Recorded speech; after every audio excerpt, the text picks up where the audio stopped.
Good evening, race fans. Coming at you here tonight from Pocono. It is Intensity Broadcasting here with the Dev Sports Cards, Tammy Butchino. SCSRA Cup Series here today for race number 5. You got Jakester here in the booth giving the racing action here. It's going to be a good one here tonight. 75 laps the distance.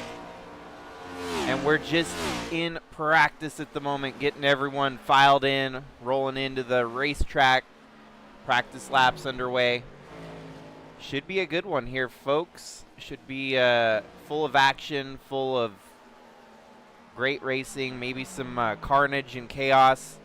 The tricky triangle, as it's often called, Pocono, and its 3 turns are always very daunting for any driver that comes to tackle it.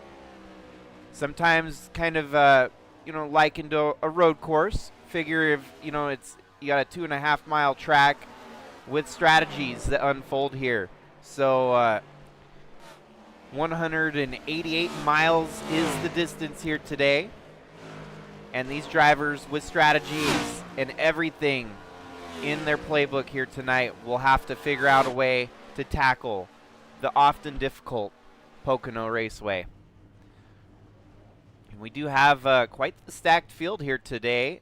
26 entries already logged in to try and tangle for the battle here today of 75 laps at Pocono. So larger field, often a catalyst for larger chaos and often great racing. So get settled in, folks. 7 minutes left of practice before we hit that qualifying.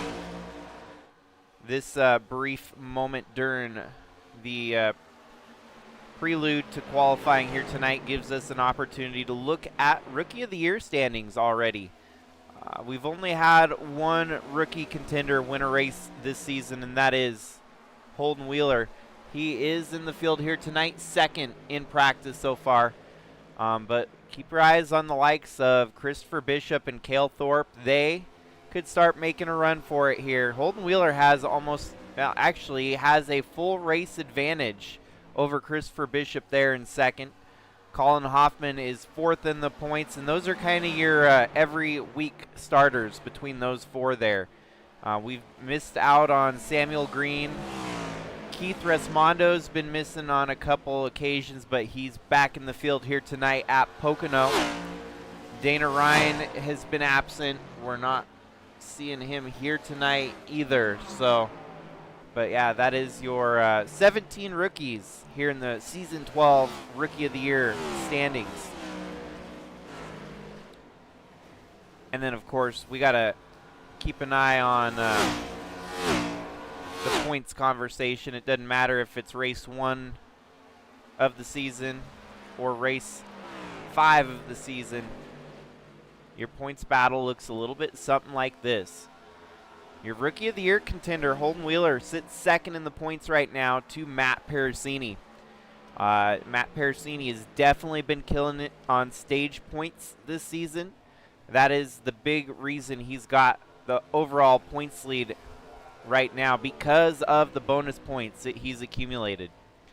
Garrett Walden in third, each driver with 1 win apiece. And then Sharon Hill kind of killing them with consistency, top 5 and top 10s to get him up to 4th in the points there. Only 1 top 5, but those 3 top 10s have definitely made a difference. Devin Butchino, 5th place there. He's always a threat. Matt Bands, Cameron Craighead, another solid rookie contender there. Corey Bunch, Christopher Bishop, Lauren Vincent, Ryan Gomes, and Vince Brent would be your chase contenders if it all started tomorrow. And then you got Cale Thorpe, Travis Bennett, who's a part-timer, but with a race win this season, he's up there in the points. Colin Hoffman, David Hartney missed a race, but he's back here tonight. Josh Hall, and Samuel Green. So as we got 4 minutes left in practice here, my opportunity to give a shout out to the sponsors of the series. as always, we got to start off with the SCSRA title sponsor here, Dev Sports Cards. Tonight's broadcast presented by Dev Sports Cards, the primary partner of the SCSRA and a consistent supporter of the league. Their eBay store has a fresh batch of auctions closing soon, from star rookies to vintage chase cards. If you want to support the people who support sim racing, check out Dev Sports Cards on eBay before those listings expire. And then, of course, as I've kind of likened our replay system to, we get our butt kicker replays in every week, bringing a whole new dimension to immersive entertainment. Butt Kicker has pioneered tactile feedback technology that lets you feel the action. Whether you're behind the wheel in a sim rig, watching a blockbuster in your home theater, or in the studio dialing in the low end. With 2 decades of industry leadership, their haptic transducers convert audio signals into physical vibration, turning sounds into sensations. If you've ever wished you could feel that racing shift, explosion, or bass drop, Butt Kicker makes it real. And then, of course, our other sponsor that is we're so proud to cover here with Intensity Broadcasting, the Hidden Opponent. In racing, everyone prepares for the competitors they can see, but one of the toughest opponents a driver can face never shows up on the timing screen. The Hidden Opponent is tackling the mental health battle inside the helmet, educating athletes, supporting teams, and giving the racing community language, tools, and leadership to talk about what usually stays silent. Because when drivers confront the hidden opponent, it doesn't just make them faster, it makes the whole garage stronger. They are a program put together to help coach and, help the athletes in whether it's motorsports or ball and stick. The hidden opponent is there to help promote mental health and support these athletes in their sometimes treacherous journey through the ropes. So great partners that we have here with Intensity Broadcasting. Always proud to give them a shout out. Down there in the comment section, feel free to check them out a little bit more. If we're watching on Facebook, on YouTube, or Twitch, those links are down below in the comments, or the description, rather. That gives us just one more minute here left in practice, and we had a chance to look at everything from points. We've had 4 different winners this season already. Kind of a staggered start to the year. Great action every week. And tonight should be no different. There's a very high possibility that we could get a 5th different winner here tonight as the battles continue to get more and more intense week in and week out. So I'm just hoping that we have some great racing action, and we'll see who is a contender here tonight for the win.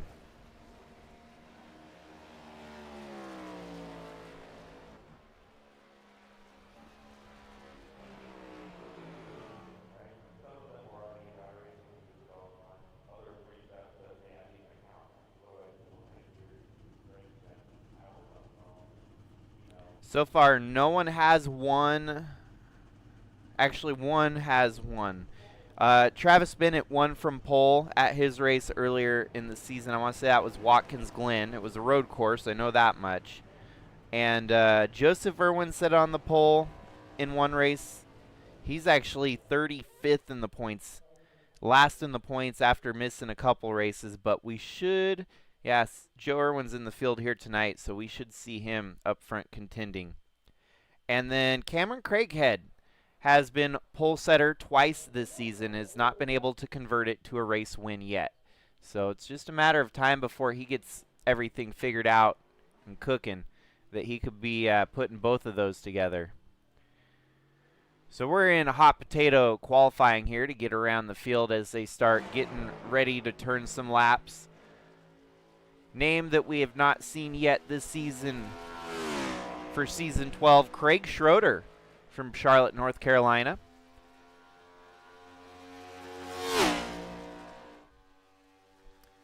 Pocono is definitely one of those longer tracks where it takes, you know, it's a good chunk of time to turn a lap around here. 55 seconds on an average race pace. We'll see if they can get it down into the 53s here for qualifying, maybe even down to the 52s. You got Craig Schroeder. It looks like a, I don't want to assume, as maybe a Ty Gibbs-esque scheme after, of course, the race that he just won at Bristol. Might have been a popular win, might have been an unpopular win. I'm indifferent. You know, I think it's pretty neat that Gibbs got to victory lane. That's pretty cool, but that's besides my opinion. We're here to call the racing. Brandon Anderson, a lot of names that we haven't seen yet this season. It's going to be interesting to see what they bring to the table here. Phil Ellis Jr., first start here tonight as well. And I'm trying to figure out who else is sticking out to me as brand new starting here tonight. Oh, Michael Lawrence. Nickname Cheeseburger. Michael Cheeseburger Lawrence. Piloting the number 47 Ford Mustang, the Boys and Girls Club of Redwoods. So California there.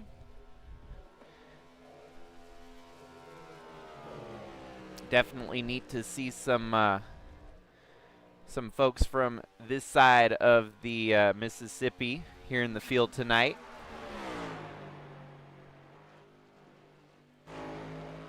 Colin Hoffman, top of the board right there with a 53.56. Second fastest is Ryan Gomes in the 55 machine. And then third fastest, Joe Irwin. Joe Irwin always a threat for pole position, so we'll see on his second lap here if he turns an even quicker lap. Vince Brent currently fourth fastest. Matt Parasini, your points leader right there in fifth. And then Craig Schroeder, Phil Ellis Jr., Matt Bands, Christopher Bishop, and Josh Hall, your top 10 for a moment. As Joe Irwin on his second lap went just a hair slower. So Colin Hoffman, fastest so far here in qualifying. He was able to match his first time there and kept his pole time. Not to discredit more of our Californians here, we got Ryan Gomes.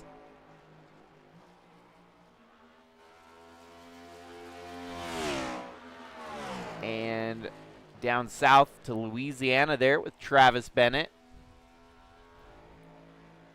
North Carolina, Garrett Walden. Richmond, Virginia with Sharon Hill. He's currently 16th fastest here in qualifying. Looks like this will be his second timed lap. He's trying to shave off as much time, getting down low there. Turns a 53.97, good for 12th fastest here in qualifying. Devin Butchino from Morrisonville, New York. His lap time good for 17th on the charts. Going to have to come deep in the field from this one. And Carlton Charles there from Windham, Maine. We haven't seen him before, so this is another first-time starter here in Season 12. I'm not going to assume first time ever because I hadn't followed the first 10 seasons of the SCSRA, but definitely new to this season. Top of the board, Warren Kyle Keith kicks a fast lap out of the books there, 53.40, and that was only his first timed lap. He's getting another one in here. We'll see how quick his second lap is.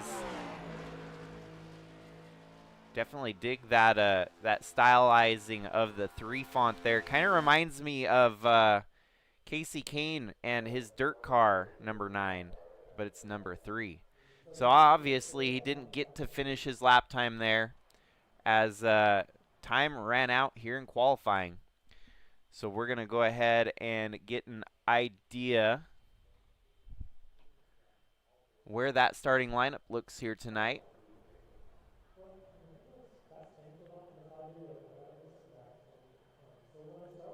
From qualifying, your starting lineup. Starting from the bottom, we will look down there.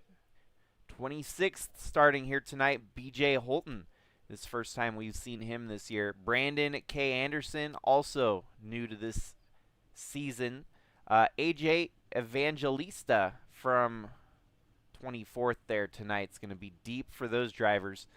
David Hartney making his return. David Henley in the field here tonight, 22nd. And then Carlton Charles, 21st from the grid. Cale Thorpe, Lauren Vincent, who's in the top 12 in points, is going to have to kind of have to work his way through the field here tonight. Deep in 19th. Devin Butchino just ahead of him there in 18th. Keith Rismondo in the number 9 machine starting 17th. Michael Lawrence starting 16th. And then you have Josh Hall in 15th. Then it's Christopher Bishop, Sharn Hill, your Rookie of the Year contender Holden Wheeler starting mid-pack there. Craig Schroeder and Phil Ellis Jr. from 10th. Then your top 10, the rest of them. From 9th, you have Matt Parasini. Then you have his teammate Vince Brent right there alongside of him. Joe Irwin and Matt Bands. The next row up is Garrett Walden and Travis Bennett. With Ryan Gomes qualified 3rd here tonight. Colin Hoffman qualified 2nd. And Warren Keith making his first start here in Season 12. We'd seen him last year, actually, in Season 11. But gets the pole position here tonight. Could he try to back that up with a race win? We'll have to watch and see. So, of course, 75 laps the distance here today.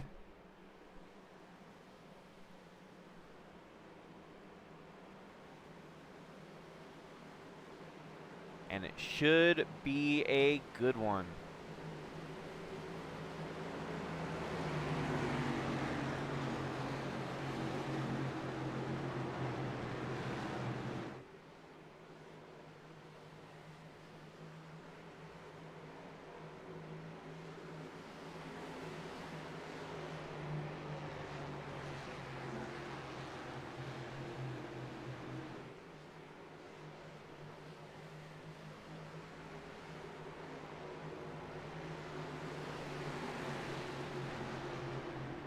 Stage break will be,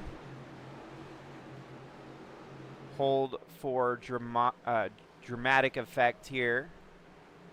Stage break will be at lap 25 here. So initially running towards lap 25 for that first stage. Conclusion and bonus points. As we already have seen this season, it's been a big difference for the 24 team of Matt Parasini to get those bonus points during the stages. Whoa, look at the run from the 0-1 there of Travis Bennett climbing through the middle of the field there up to 2nd. Already up 2 spots from his qualifying position of 4th. He's charging down the race leader, Warren Kyle Keith. Ryan Gomes up to 3rd, and then Colin Hoffman sitting in 4th there. Garrett Walden in 5th, and Joe Irwin right behind that. Matt Parasini, your points leader, right on the bottom on the apron there. The yellow line running as close up to the front as he can get. This is one of the closer battles at the moment for 4th place as Colin Hoffman falls in line there behind Garrett Walden. Joe Irwin on the run. He's going to make a valiant charge here, but and has to settle in line behind the 77.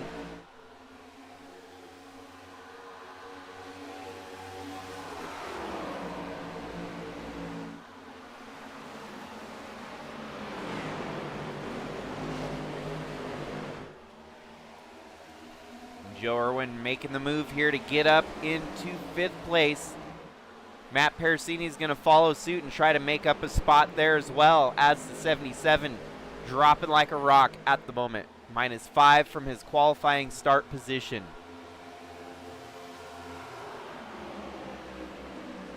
There are some more battles deeper in the field here. You got the teammates there for Neon Racing of Devin Butchino and Josh Hall side by side for position. Here comes Sharn Hill. Sharn Hill's had 3 top 10s in the first 4 races, so not an absolute perfect top 10 ratio this year, but pretty dang close.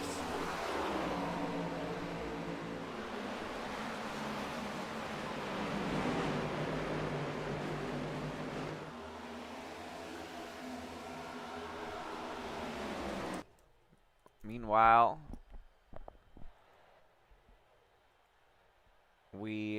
once in a while, but a quick reset as my internet cycles. It's a vicious process.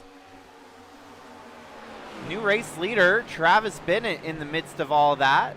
He was able to get around Warren, Kyle Keith, and now Ryan Gomes right there in the picture as well. Top 3 have kind of spread out once again after the lead swapped hands there. Warren Keith maybe thinking about safetying up a little bit. We'll see what the game plan is from the number 3 machine. But meanwhile, those 3 cars breaking away from 4th on back. Garrett Walden's got a big gap to build already as Joe Irwin making the move to go into 4th place here. Aggressive move early on in this one, and Joe Irwin's going to make it pay off as he moves right by the 43. And that'll leave the 2 teammates fighting side by side there. 43 and the 24 of Cypress Academy. They might be going 3 wide into turn 1. That's often a little bit more difficult to do here at Pocono. But it seems like they kind of got it figured out there.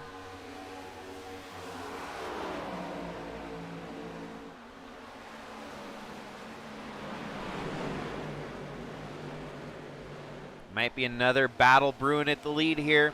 Here comes the 3 of Warren Keith making the move on Travis Bennett.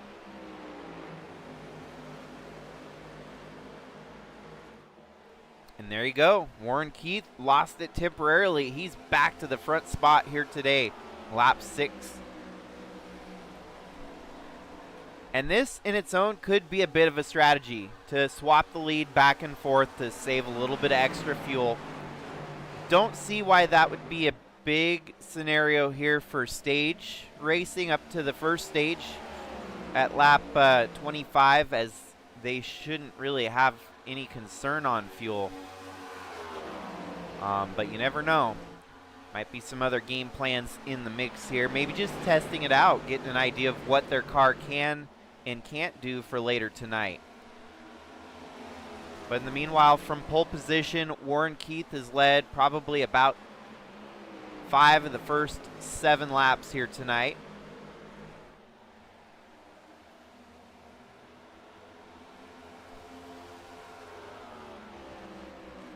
Be nice if I had a mod for iRacing that showed me lap counters and all the fun diagnostic stuff, all the Intel development, whatever you want to call it, R&D or telemetry. That's the word I'm looking for. Be nice to actually have a little bit more analysis to go over during the races. But we are under caution for the first time here tonight at Pocono on lap 7. So it's time to dial up the butt kicker replay to see what brought out first caution of the night.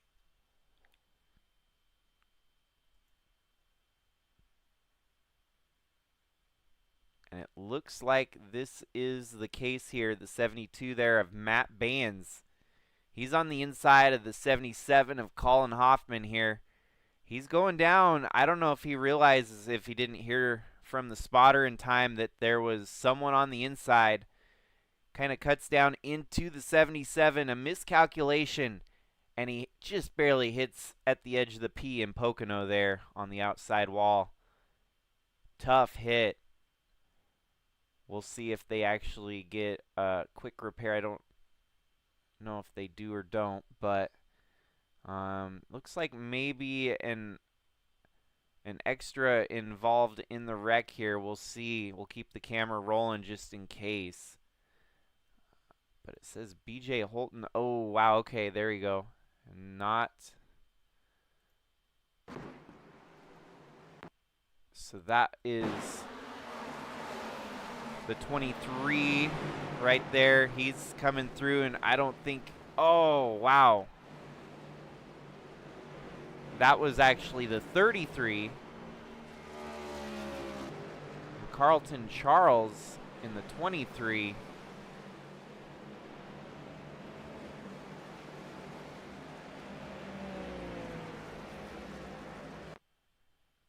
Is there two 23s on the track? No, maybe not. I think I was mistaking someone earlier tonight when I was looking at names and they popped up. My bad. I apologize about that, but yeah, it looks like Carlton Charles in the 23 machine. Man, he tried to go high, but there was nowhere he could have gone to get away from the 72. And based on that, the 72 fell down the track into the 33 of BJ Holton.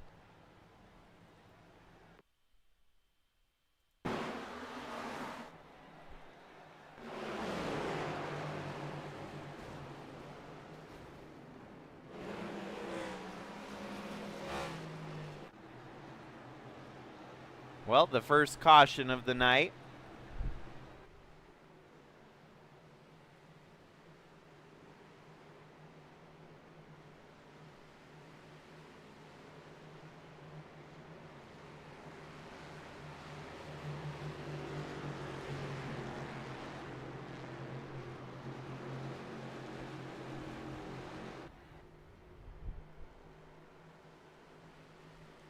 Honestly, I think I must have had the 23 and the 33 mixed up, and how crazy that it was those two involved in the wreck for the first wreck of the night to only make me finally realize that I made the mistake, because Carlton Charles has been racing this season. BJ Holton, however, has not. So, and it looks like at the moment BJ Holton off the racetrack. I'm not sure if he's going to return or retire at the moment. It looks like he's off. Matt Baines looks like he might be trying to get some work done to get back out there. Points are important. He's probably going to want to try to get back out there and get points. And that would leave us with 25 cars left running here, give or take on the lead lap. Not sure if Baines will stay on the lead lap here.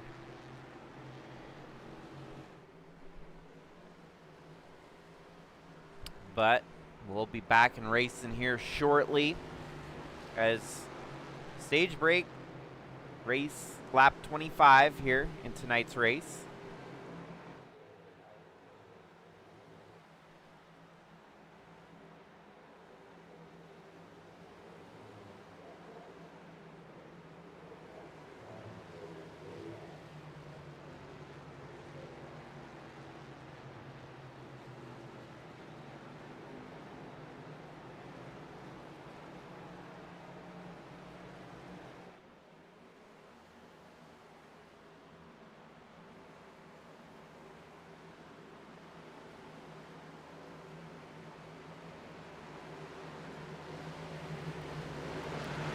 Well, they're getting doubled up for the restart.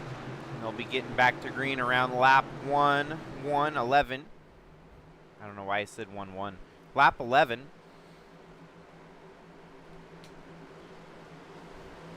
Leading them to the restart is going to be Warren Keith with Travis Bennett. Behind that, you've got the ever-threatening Joe Irwin looming in the background with Ryan Gomes alongside of him. And then Matt Parasini and his teammate Garrett Walden starting alongside each other. Then it's Phil Ellis Jr. in the 82 machine. It looks like he might actually be in a 29 ride. And yeah, the 29 machine alongside the 09 there of Holden Wheeler. Christopher Bishop and Devin Butchino, the final set there in your top 10.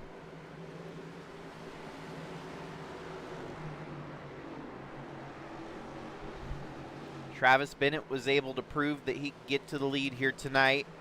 and more of a strategy call to maybe let the 3 back by.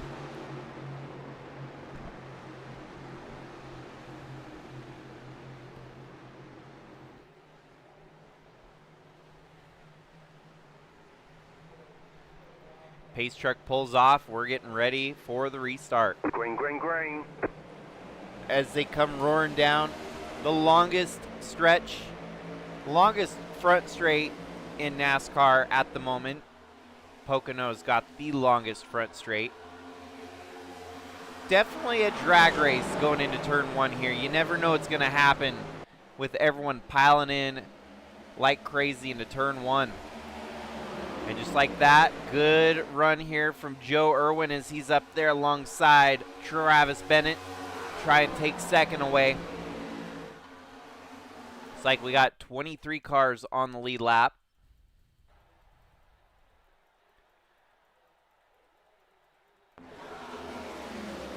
And we reset there. As I was saying, 23 cars on the lead lap here today after the first caution of the night. Cale Thorpe, Matt Baines, and BJ Holton are 1 lap down or more. Looks like BJ Holton out of the race at the moment. Whoa, there's a big spread down on the back half of the field there as they're fanning out, try to keep the draft in their favor. You don't see that at very many tracks, but Pocono's definitely one of those tracks where they try to either cut the draft or follow the draft like a snake. 3 wide for position here. That is 16th, 17th, 18th on the battle block there. 00 and a toothpaste brand definitely reminds me of Buckshot Jones. But we're watching him right now because he's currently up 16 spots from the start of the race into 9th place. So he is on a charge right now, Brandon Anderson. First time we've heard his name here in season 12 of the SCSRA Cup Series. And he's having a good showing here tonight at Pocono. Warren Keith still leading the race, but Joe Irwin right now in second, moving in on the bubble there to battle for the lead. Matt Parasini also picking up the pace here. Yet again looking for those stage points, the 24 machine, the king of stages this season. Could he rack up some more bonus points here tonight with another great stage finish?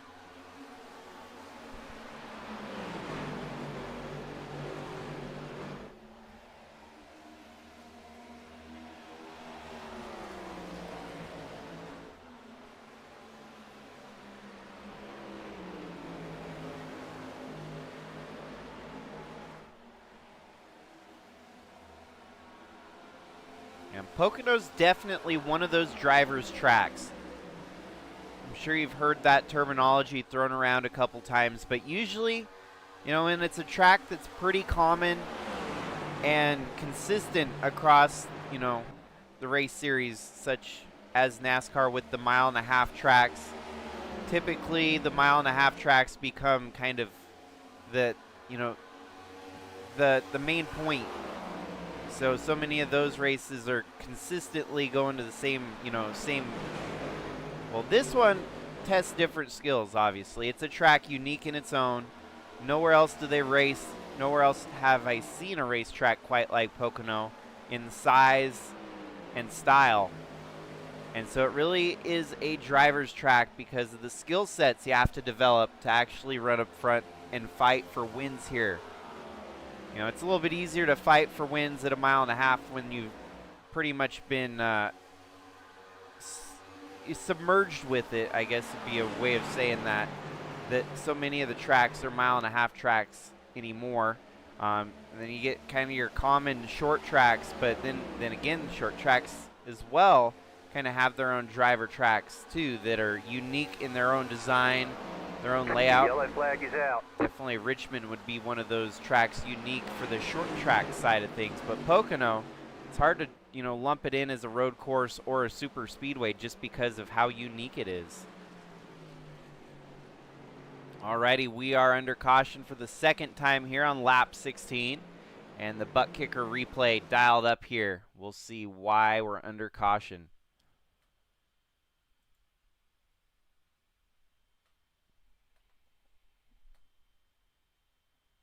So it looks like it's the 81 here of Josh Hall. Running kind of in the mid-pack there. Loses it. Car just kind of... Whoa, hard hit there. Finds the one unopen area at the end of the wall there and collides with... Those must be some very heavy tires to do that much damage. The way he made contact with those tires, man, it did a lot of damage. It should have been a lot less structurally invasive than that, but holy cow, his car, he's trying to move, but it ain't going nowhere. So that is our second caution of the night.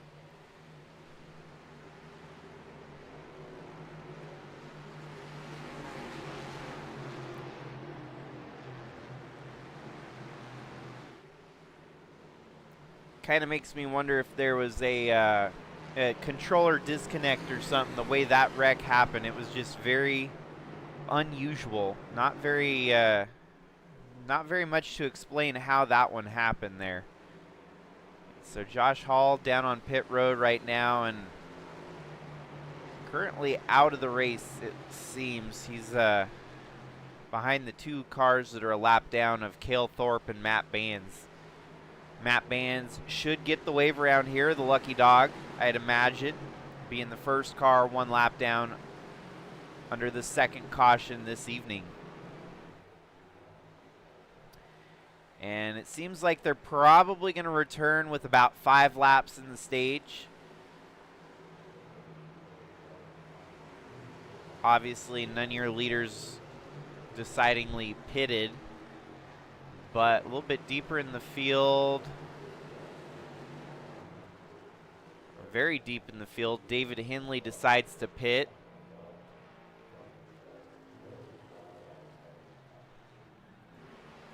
Matt Bands gets the wave around.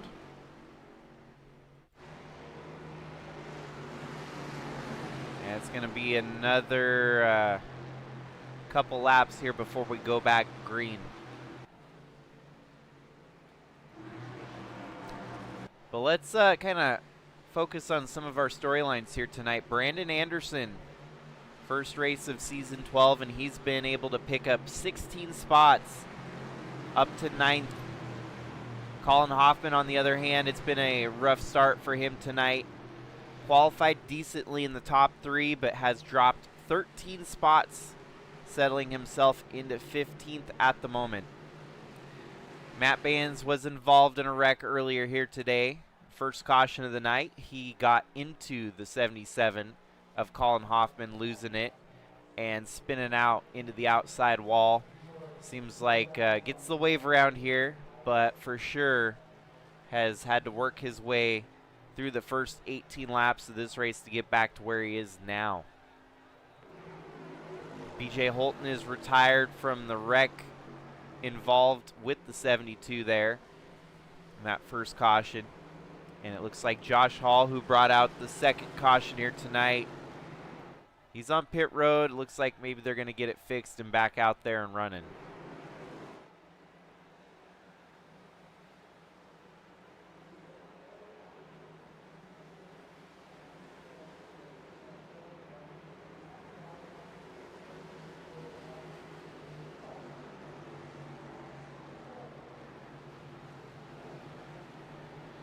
Lights are out, and we're going to have another new driver starting on the front row for the restart. Joe Irwin alongside Warren Keith here. Might be an interesting drag race down the front stretch here when we get back to green.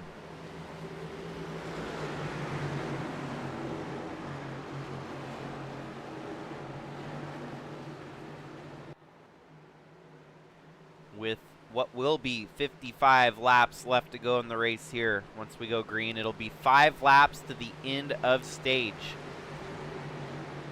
Warren Keith has been the star of the show so far, leading majority of the race.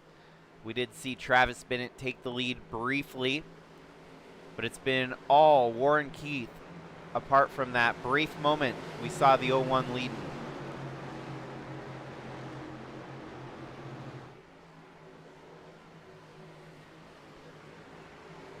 Of course, Matt Parasini right there in the top 4. He's going to try to capitalize on maximizing stage points in that Dynamite 24 Chevrolet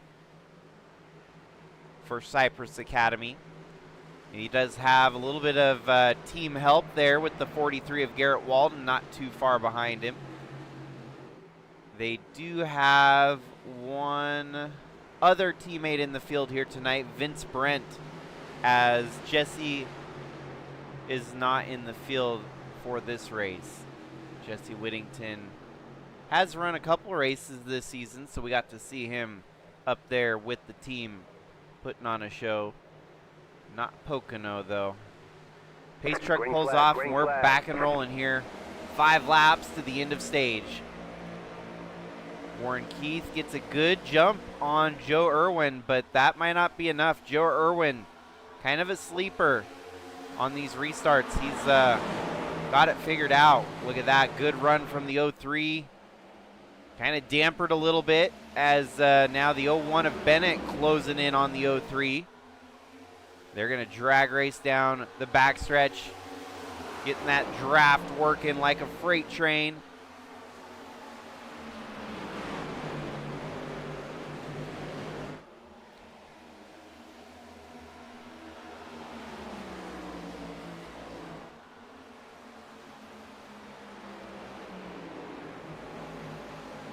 Good steady run here from Joe Irwin, but Warren Keith starting to stretch that gap out a little bit. As Bennett now right there on the back bumper of the 03, they're going to bump draft their way to the number 3 machine. Working together here for the stage end. 4 laps to go. Seems like Joe Irwin on corner exit struggles the most, but his straight line speed is greatly improved with the help of the draft when the 01's right there bumping on his back quarter.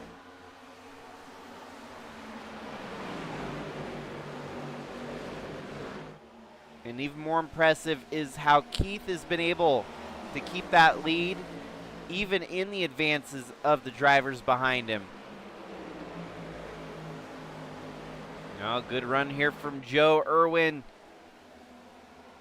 He's going to make it interesting right on down to the end of the stage here. 3 to go for the 3 machine. Defending against the 03 of Joe Irwin.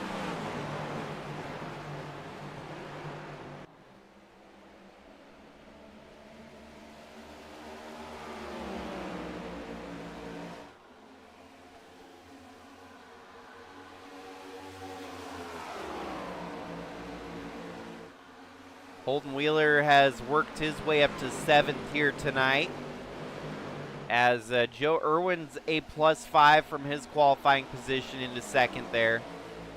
Matt Parasini +5 into 4th. Holden Wheeler +5, getting him into 7th. Christopher Bishop +4 into the top 10. Devin Butchino +4 into the 14th position. David Hartney +7. Up into 16th with that Greg Biffle number 16 machine that he's been driving each week he races. Well, Warren Keith has just built a big gap here with 2 laps left in the stage. Joe Irwin trying to put up a valiant effort here, but not looking like he can get it with these last couple laps in the stage.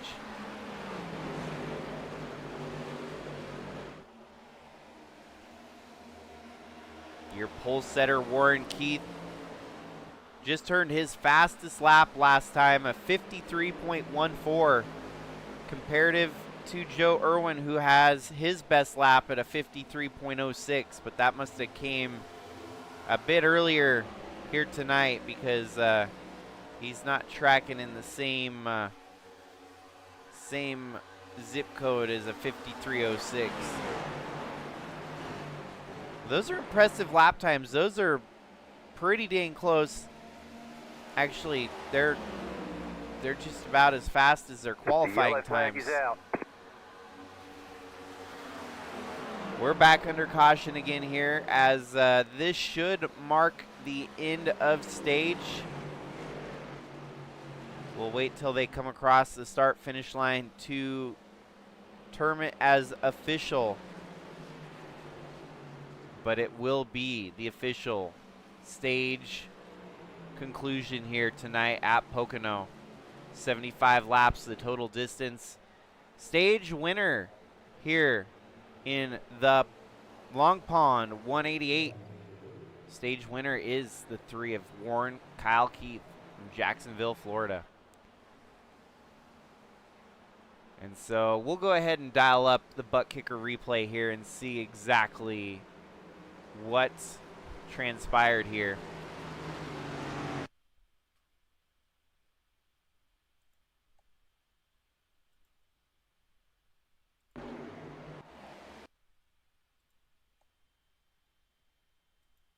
Alrighty, so this next wreck I think was a multifaceted wreck, as just ahead of this group here we already had some folks spinning out. That is the 16 of David Hartney going for a wild ride, and as he loses it, a little bit further ahead, the big carnage unfolds there with the 15 of Christopher Bishop.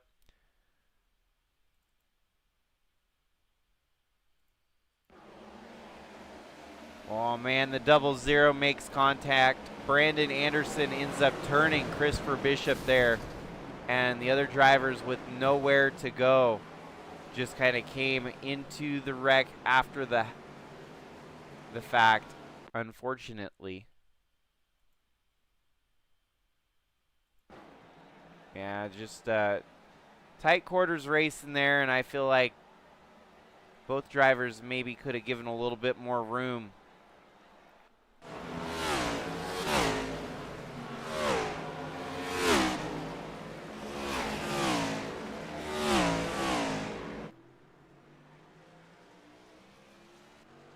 And we do have a whole bunch of takers down pit road here, as that is the stage conclusion.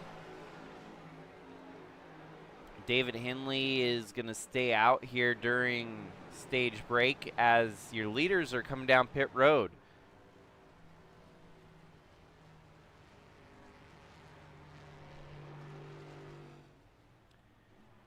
So even though it is the stage caution, it is a caution for cause that brings us to our stage break here tonight.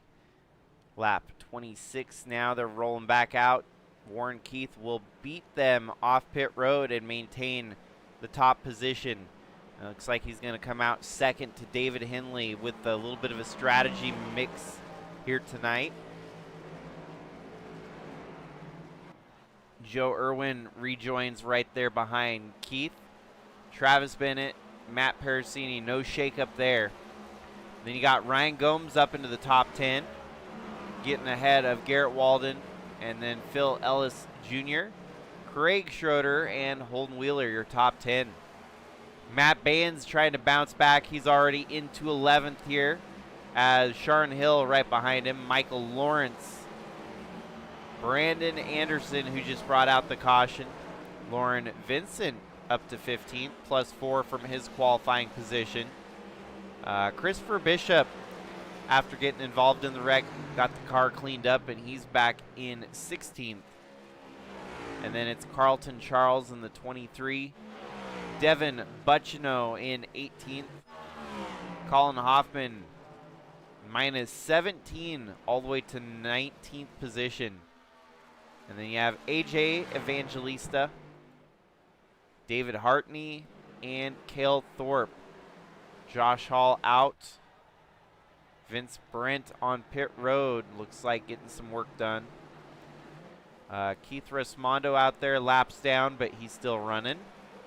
And BJ Holton's seemingly out of the mix as well. So they're doubled up for the restart. We're going to get back to green on lap 28 here.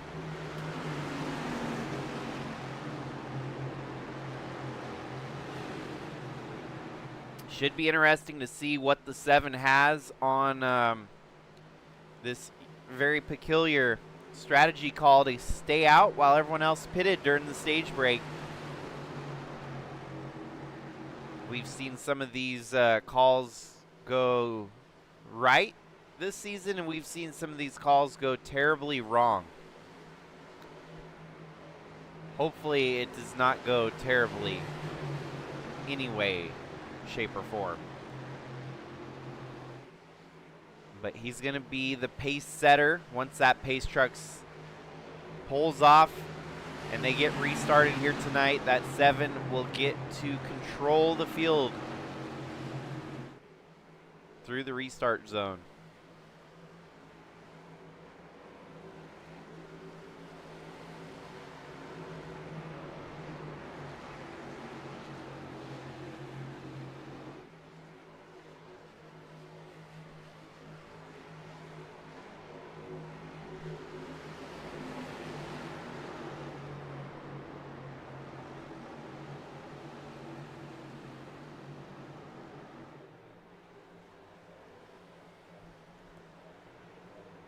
Pace truck pulls off, and we're going to get back to green here. Green, green, green. A little bit of a slow roll from the 7 machine, but everyone just kind of cooperated. Good bump draft from the 03. It's going to be 3 wide going into turn 1. Joe Irwin sees his opportunity. He's going to seize it, trying to go for the lead here. 7 is unfortunately not rolling. No, Joe Irwin clips the 3 of Keith there, and it's carnage all throughout the second half of the field there. Ah, man. Most of the drivers that have been involved in the wrecks, involved in this one, again, tough break, man. What a tough one. So Joe Irwin just, he went for it. Sometimes you go for it, and sometimes it comes back to bite you like that. For Joe Irwin, he doesn't get involved with the wreck, but mostly the catalyst there, clipping the 3 of Keith. Keith goes for one heck of a ride there, sliding up the racetrack. And as he's trying to recover it, you get the 29 there with nowhere to go, Phil Ellis Jr., and, of course, the 7 of David Henley, who decided to stay out. That 82 of the 29 of Henley goes for quite the tumble there down the backstretch. 23 of Charles involved. 77 of Hoffman involved. The 9 of Resmondo kind of threading the needle there, getting through it. Oh, and then he gets hard hit there by Charles as well. Quite a few involved in the wreck here.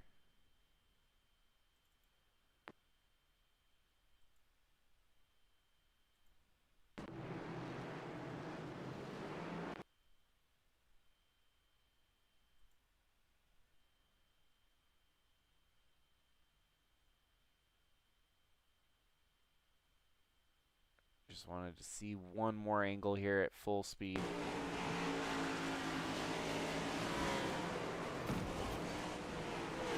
It happens so quickly here that you really just, you had no time to react if you were the 29 there, Phil Ellis Jr.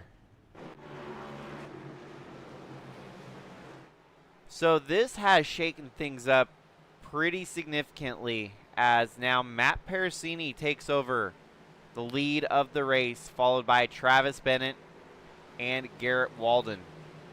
Ryan Gomes up into the top 5 for the first time here tonight, followed by Craig Schroeder in the 65 Monster Camaro. Your Rookie of the Year contender Holden Wheeler up to 6th with Matt Bands after getting involved in the first wreck of the night. He's climbed his way, scrapped his way back up into the top 10. Michael Lawrence running in 8th at the moment. Brandon Anderson still maintaining a top 10 run here tonight in 9th. Sharn Hill, Lauren Vincent, he's going to be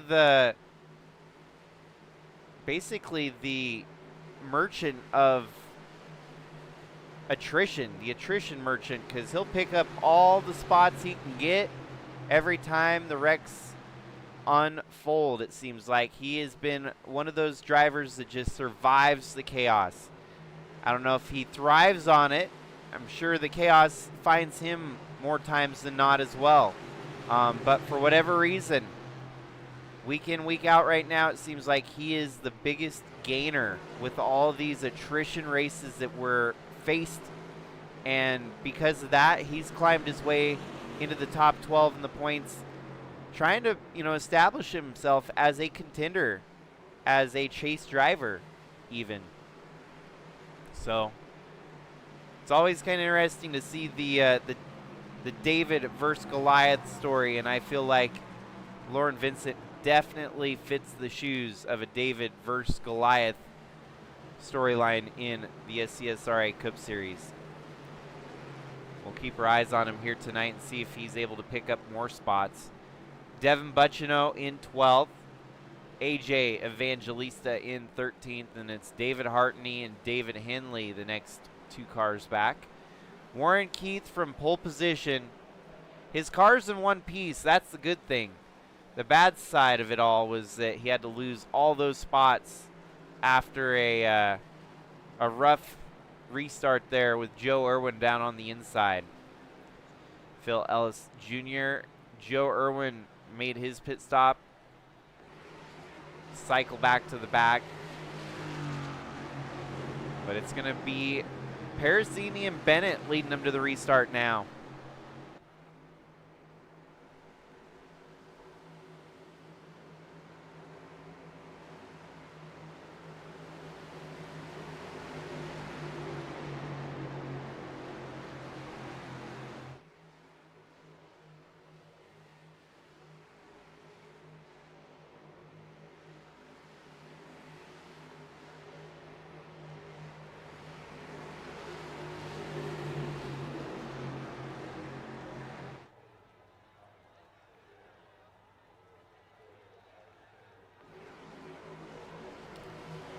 Well, a couple folks ran out of quick repairs after being involved in a pair of wrecks here tonight.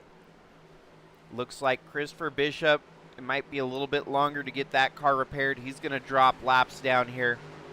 Carlton Charles, after being involved in multiple wrecks. Colin Hoffman, Josh Hall, they're all, unfortunately, serving a little bit more time off the racetrack here tonight than they would have liked. And it looks like we're going to return to racing with 18 cars on the lead lap. I think with the potential to have 20 cars still running here in a little while. Green, green, green. Matt Parasini gets the start there. Rolls ahead of the 01 as they head down the long front into turn 1.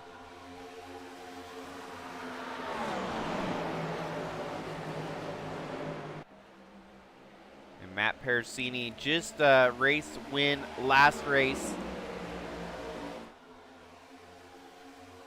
at Kansas, and now trying to back that up with some more success early on in the season here. Gets a little bit off kilter there going through turn 2, and that's opened the door for Bennett to close the door. Here's Bennett going on the inside on the attack through turn 3. Parasini protects and defends, keeps the lead away, but the 01 is chomping at the bit to try and get to the front. Look at that, Holden Wheeler up in the picture as well, up to 4th. So 1-2 in the points, currently running 1-4.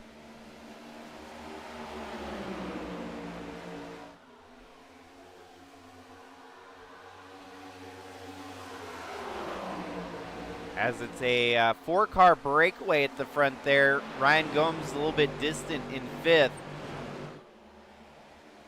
But your Rookie of the Year leader is The yellow knocking flag on the is door out. of 3rd place here as caution comes out for the 4th time tonight.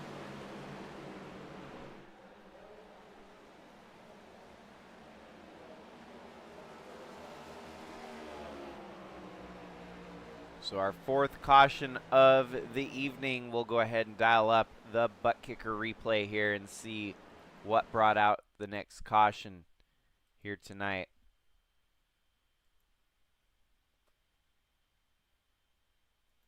So right there, you've got the 00.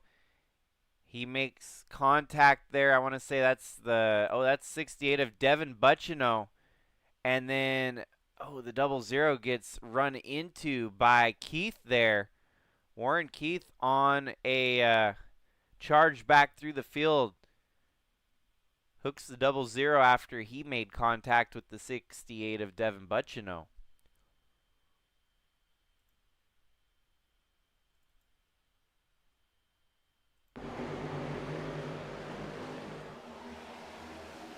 Definitely a chain event of things that happen there. Looks like a bit of a miscalculation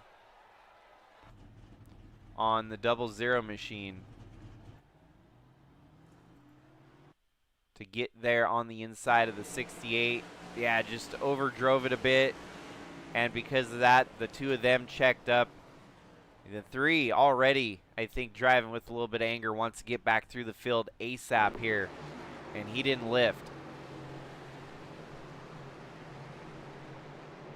So yeah, back under caution for the 4th time here tonight as we're slowly working our way to halfway through the 188-mile, 75-lap event. Holden Wheeler thought about pitting there, I think juked to kind of confuse some of the other folks behind him, and he decides to stay out. So we will be at halfway as soon as the green flag drops on this next restart. And it's going to be Matt Parasini and Travis Bennett leading them to the next half of the race. Wave around there for the 20 of Cale Thorpe. That puts 19 cars back on the lead lap. Christopher Bishop still running, although I had to make some repairs to get that 15 machine right. It's going to be touch and go to see if it's actually right or maybe not. But Carlton Charles, Colin Hoffman, Josh Hall, Vince Brent, Keith Resmondo, and BJ Holton all out of the race here tonight. Vince Brent still shows on pit road, but I don't think he's going to get back into this one.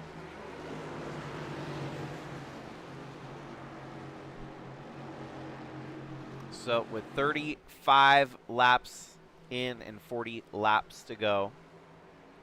Story of the race so far has been tale of 2 different quarters for the most part. First quarter of the race, we saw dominance out of Warren Keith with a brief stint from Travis Bennett, and back to Warren Keith, who won your stage here tonight. But after the stage break, we got back to green in the second quarter of the race, and that's when the 03 of Joe Irwin made a bold push to try and go 3 wide into turn 1. And unfortunately, it did not pay off as he got into the 3 of Warren Keith. Spinning him out, he was able to pretty much recover it, but it's still, the damage had been done. He got shuffled backwards. And here we are on the mend from that as Warren Keith back to 19th. Likely had to pit here, try and get off schedule to start fighting for the win here tonight. Get back where he once was. But it's going to be Matt Parasini and Travis Bennett leading them to the restart here after the 4th caution of the evening. Garrett Walden and Holden Wheeler with Ryan Gomes, your top 5. Michael Lawrence, Craig Schroeder, David Hartney, and Sharn Hill. Followed by Lauren Vincent, now up into the top 10 for the first time tonight, plus 9 spots to the good.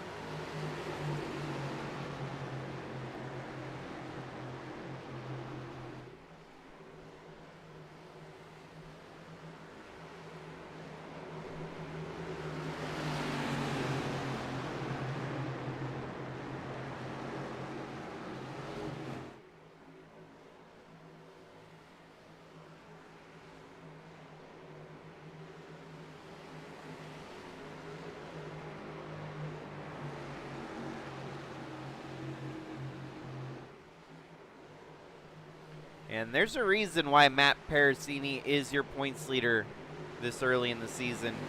He has been tough to beat. He's only had one finish outside the top 10.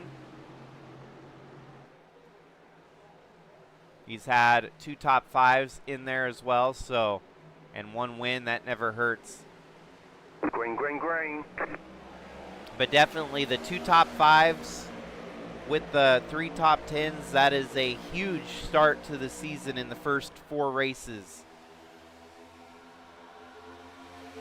They go rolling into turn 1. There was a bit of a side bump there from the 01 of Bennett as they go charged into turn 1.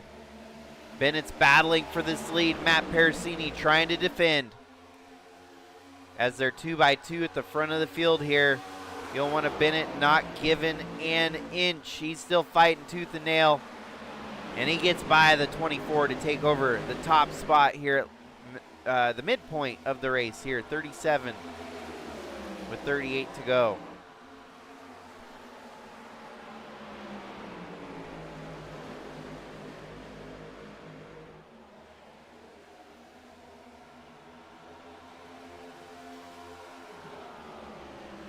And they already see the games being played to try and break the draft. Bennett was snaking his way down the front stretch trying to break that draft behind him.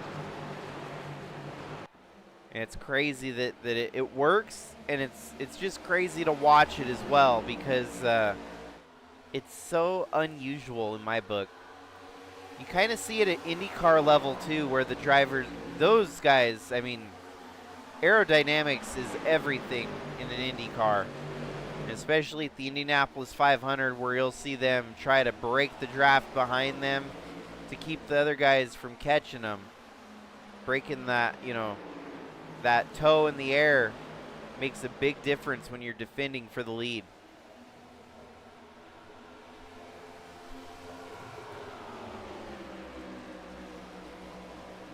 Here comes Holden Wheeler, making a bold move on the 24 there.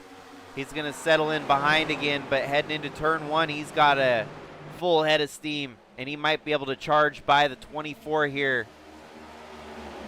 He just turned his quickest lap of the race, a 53.02. They're flirting with a 52-second lap here at Pocono tonight. That is just crazy. Crazy fast. 53.02 from Holden Wheeler. He is on fire. Here he is, blowing by the 24. Oh, and he's going to side bump him there. They're going to get together just a little bit as he got pushed into the grass, but he's going to make it stick. The rookie taking it to the veteran here tonight. You got to love seeing those battles unfold here organically. That is a great fight for second place. And for Parasini, he's got his teammate right there in the wings as well. The 43 could try to get in there with the 09 and try to put him behind both. But Holden Wheeler doing a stellar job so far, fighting these top positions. Garrett Walden gets by, and that puts Holden Wheeler back to 4th. You got to wonder if going that hard may be a detriment, as you're going to end up burning your stuff up too early in this late run where you should be saving your stuff for the long run.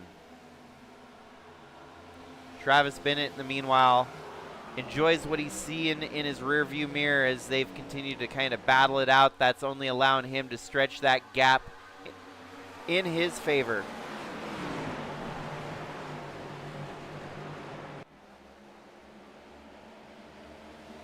David Hartney up 17 spots here tonight. He is in 6th position in that Greg Biffle tribute car.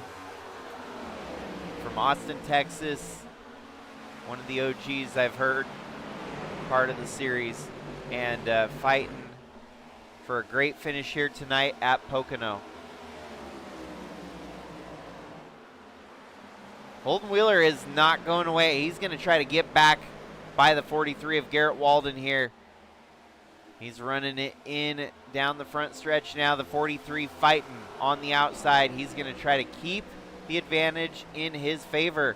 But in the meanwhile, Matt Parasini closing the door on Travis Bennett here for the lead.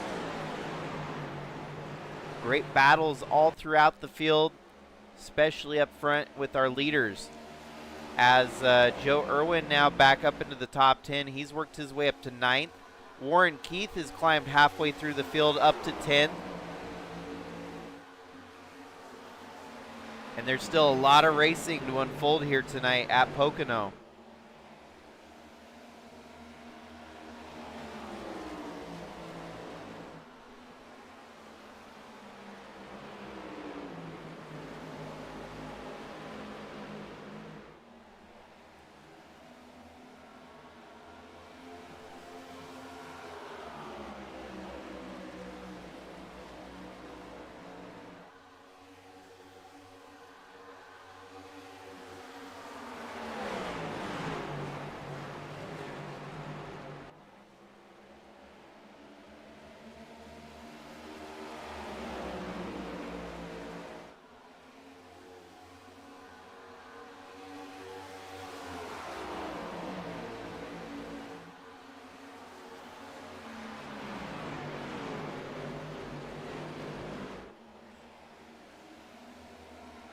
Well, they're starting to spread it out a little bit here as Travis Bennett has a quarter-second lead over Matt Parasini. Parasini has more than a half-second advantage over Holden Wheeler.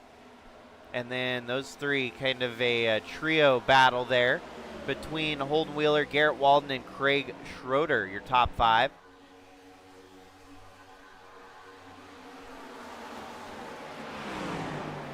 We still have 19 cars on the lead lap. It looks like 20 cars in total running the race right now.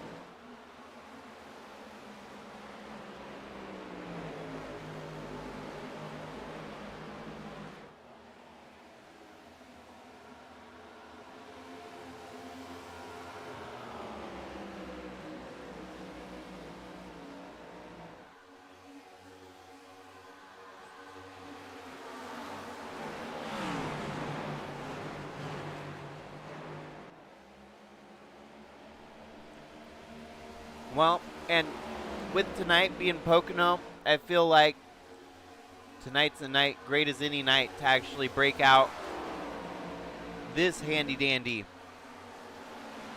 little chart here tonight. Not sure if 25 is the max window here tonight, but that was obviously our stage break, so we know for a fact they can go 25 laps. That is non-debatable. Man, Matt Baines has definitely been the multiple trips down pit road guy. He has not been able to run much more than 10 laps at a pop here before he's had to pit each time. He's already had to make 5 pit stops. Majority of your base group have only had to make 2 pit stops. Warren Keith, after his contact and being the cause of that caution, he's had to make, looks like 4 stops, but it seems like they maybe got it right finally. as he's moved up to 9th. Michael Lawrence, also a very peculiar strategy on him. He's going to have to pit here before everyone else does. Looks like he's been out there the longest, but now I take that back. Most of your leaders are on a 20-lap window as well as him. So we'll get an idea. I don't really know out of the top of my head the fuel window here at Pocono.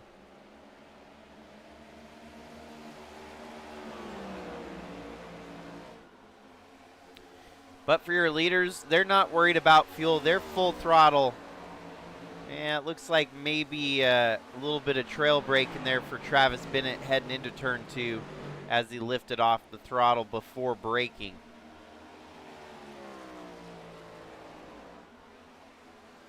But they're probably playing their own game right now, not worried about fuel because the majority of the people are going to have to pit again anyways. Impressive for Holden Wheeler up to 2nd there as he got around Matt Parasini. He's on the charge. Parasini falls back to 3rd. Garrett Walden still maintaining 4th. Now how about Joe Irwin charging back through the field? He's all the way back up into 5th. He is not going to be denied here at Pocono. He's going to try to fight for all the positions and have something to show for it here tonight. Went for the lead. Him and Warren Keith unfortunately brought out that more recent caution. And both of them on the bounce back charging through the field here. So the 3 and the 03, they're going to be back up there in a moment.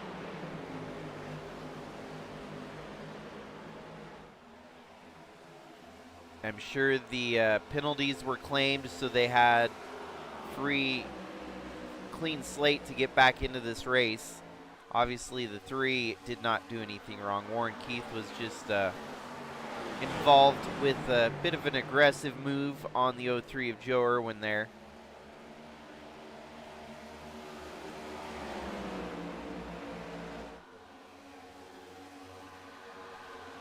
Might be careful getting out there and being aggressive like that. You might earn the nickname of Hurricane, just like the yellow flag is out. The polarizing Carson Hocevar that we're all so familiar with. Well, we're under caution for, I think, the 6th time here tonight. And we'll go ahead and dial up the butt kicker replay to figure out what happened to bring out this most recent caution. Ah, man, just when it was getting, just as things were cleaning up for the 72 of Matt Bands. Here he is racing alongside the 00 machine of Brandon Anderson. And, man, Brandon's car just kind of creeped up the racetrack a little bit. Bands, I don't really think, had anything to do with that. Tight quarters racing, the 00 clips him. And then the 72 is able to collect it here. It looks like he's spinning out still.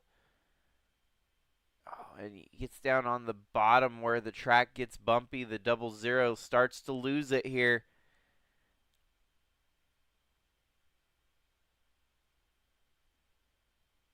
And I guess there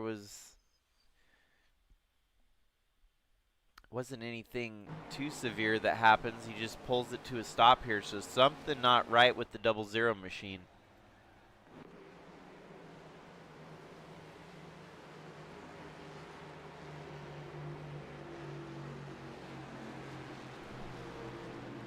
Well, wave around goes to, I believe that was the 81 of Josh Hall, who must be back out on the racetrack. So Josh Hall gets the wave around. That puts us with 21 cars. Actually, make that 22 as Vince Brent's back out too, trying to get some points here tonight. So a couple drivers that I thought were out for the count back in the mix, trying to gather as many points as possible. So this opens up the perfect scenario for a fuel window. This will give us last round of pit stops as they can go 25 laps to the finish now. Short of multiple overtime restarts here tonight, they shouldn't have anything to worry about. So this is the money stop. You got to make the most while you can. And if you come out with the lead here, that could be a huge change of events. Fight for the win. Great pit stop from Travis Bennett. He's going to come out with the lead. No, and then you got Joe Irwin that got spun on his way out of the pits. After all the spots that he regained, he's going to have to drop all the way back once again. Looks like possibly outside the top 10, maybe 14th. So he's going to have to charge through the field, and we'll have front row seats for it, folks, because he tends to do that pretty regularly. Those charges through the field are not to be trifled with. So from 14th on the grid, can Joe Irwin mount a comeback?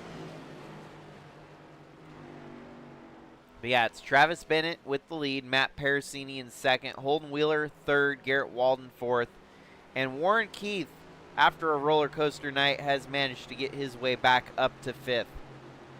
Sharon Hill in sixth, Craig Schroeder in seventh, Devin Butchino in eighth, Ryan Gomes in ninth, and David Hartney currently running 10th, your biggest gainer in the race from 13 spots up his qualifying position. Lauren Vincent still teetering on that top 12 line here tonight, running in 11th. Matt Baynes, Phil Ellis Jr., Joe Irwin, Cale Thorpe, David Henley, Michael Lawrence, and AJ Evangelista.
Alrighty, so on this restart, keep your eyes on Holden Wheeler, as he should be a threat, I would say, to make this thing 3 wide going into turn 1.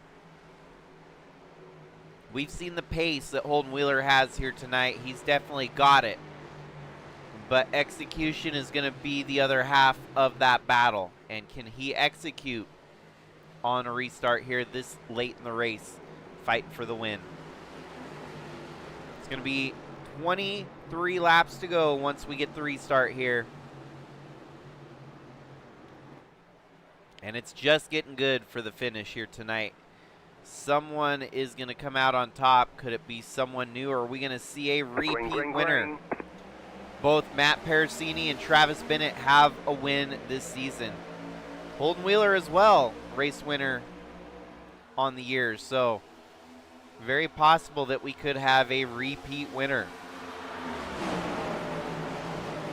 Garrett Walden could be the surprise here, as he's up to second in the 43 machine. The ebb and flow of the racing action up front. Travis Bennett starting to stretch it out a little bit, but here comes the 3 of Warren Keith mounting his comeback late in the race after it was taken away from him so much further ago.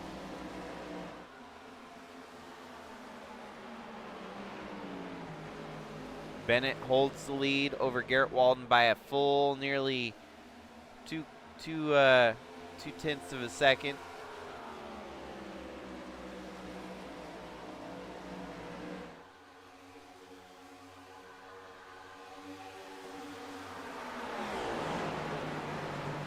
0.3 of a second.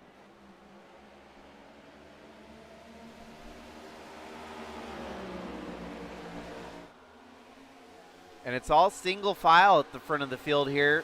Holden Wheeler drops all the way back to 6th on the restart, so it seems like a bit of a rough restart for the 09 machine, as Devin Butchino up into the top 5, plus 13 to the good.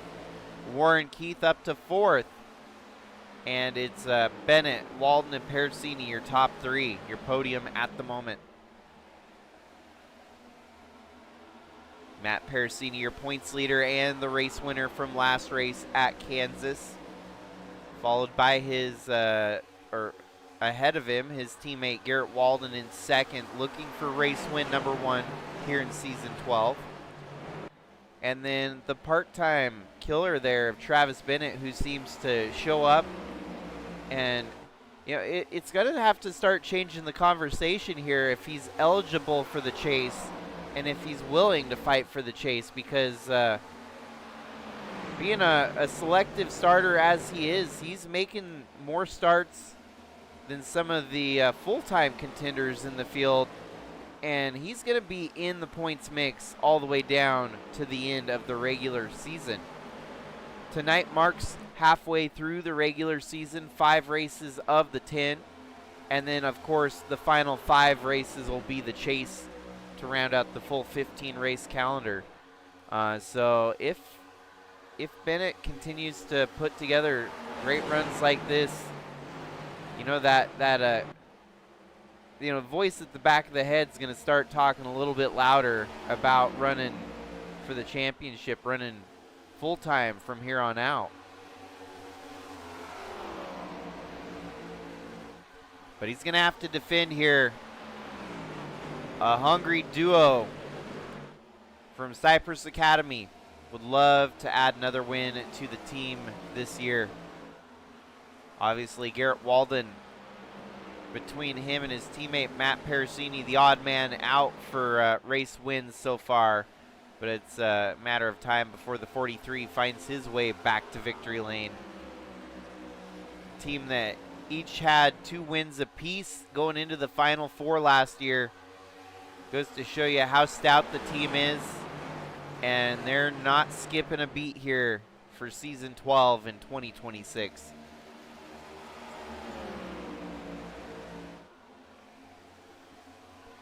Starting to develop a Darlington stripe in the background there as the drivers slide up the track into the wall. Darlington stripe at Pocono. And here comes, oh, Darlington stripe lands itself again on the leader this time as the 43 is able to get around Travis Bennett. Both your leaders overdrove it there, sliding into the wall. And now Garrett Walden leads with 18 laps to go.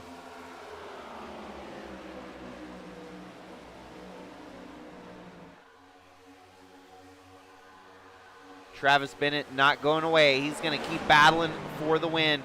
Well, look at that. The 3 of Warren Keith, who's led majority of the race here. No, he gets run into by the 24 of Matt Pericini. Caution. Yellow flag. Oh, man, it has been, man, that's just tough, man. That is tough. Fighting for the win, and up front gets turned both times here tonight. We'll have the butt kicker replay up here in just a moment. Let us see exactly how this all transpired. This could have went a little differently, but unfortunately it did not.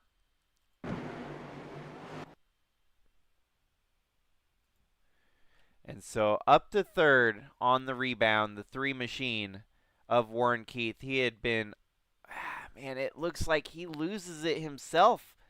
It's hard to say. It's hard to say. Obviously, the 24 kind of cleaned him out after he started to lose it there.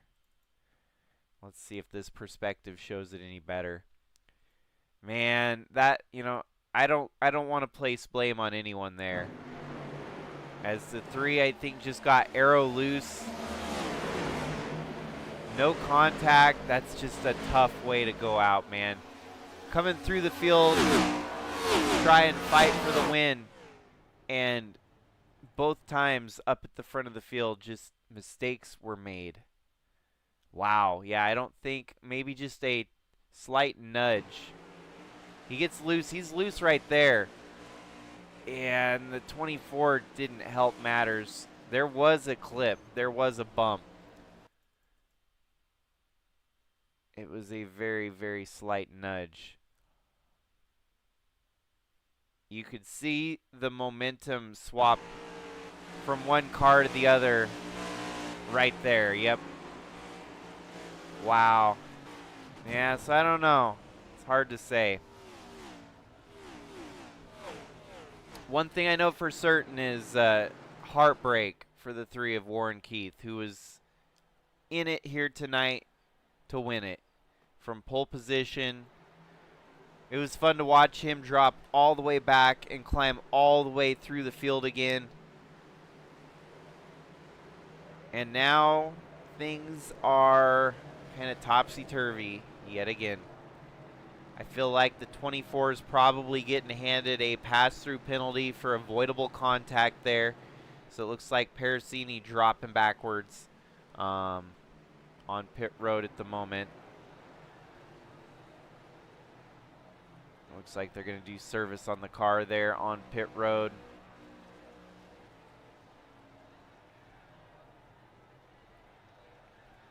And if you're going to have to serve a penalty, you might as well get fresh tires and try to fight from the back.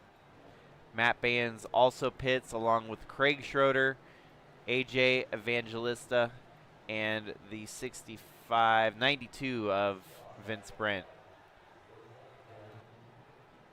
Warren Keith has pulled off the racetrack here, so heartbreak galore.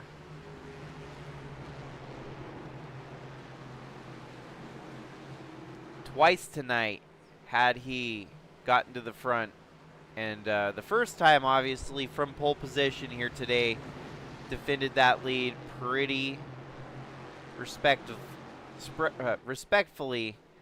but unfortunately had met the wrong end of contact from the lead of the race twice here, sending him out of tonight's race. You can see the track getting a little bit darker as the sun goes down here in Pocono, Pennsylvania. They don't have lights here, so it just gets dark. Obviously, the track gets a little different. It's harder to see for some of these drivers. They're going to finish the race, whether dawn or dark. And the longer we keep getting with cautions, the deeper it's going to go into the darkness here. So drivers hope that maybe we can get this one without too many more cautions so they don't have to be rolling in under cloud of darkness that's rolling in. Matt Parasini all the way back to 17th, back on pit road here. And like I said, I think that might be claiming his contact there with the 3 machine of Warren Keith. They're doubled up for the restart. It's going to be Garrett Walden and Travis Bennett, followed by Holden Wheeler and Joe Irwin. I told you to keep an eye on that 03 machine. He was going to find his way back up there, fighting for the win here tonight. So even though one of those, bounce back stories got ripped away from us in Warren Keith, the other bounce back story still alive and well. Joe Irwin up to 4th, and he's fighting for a win now with a late race restart around the corner. In the meanwhile, this penalty on Matt Parasini could reign pretty big, especially when you've got Holden Wheeler here in the top 5 fighting for a great finish here tonight. We could be, I don't want to jinx anything, but I'm just suggesting that we could have a change for the lead, a points lead here after Pocono tonight. And that individual would happen to be leading both the regular season points and the Rookie of the Year points, which would be a very unique circumstance to be in.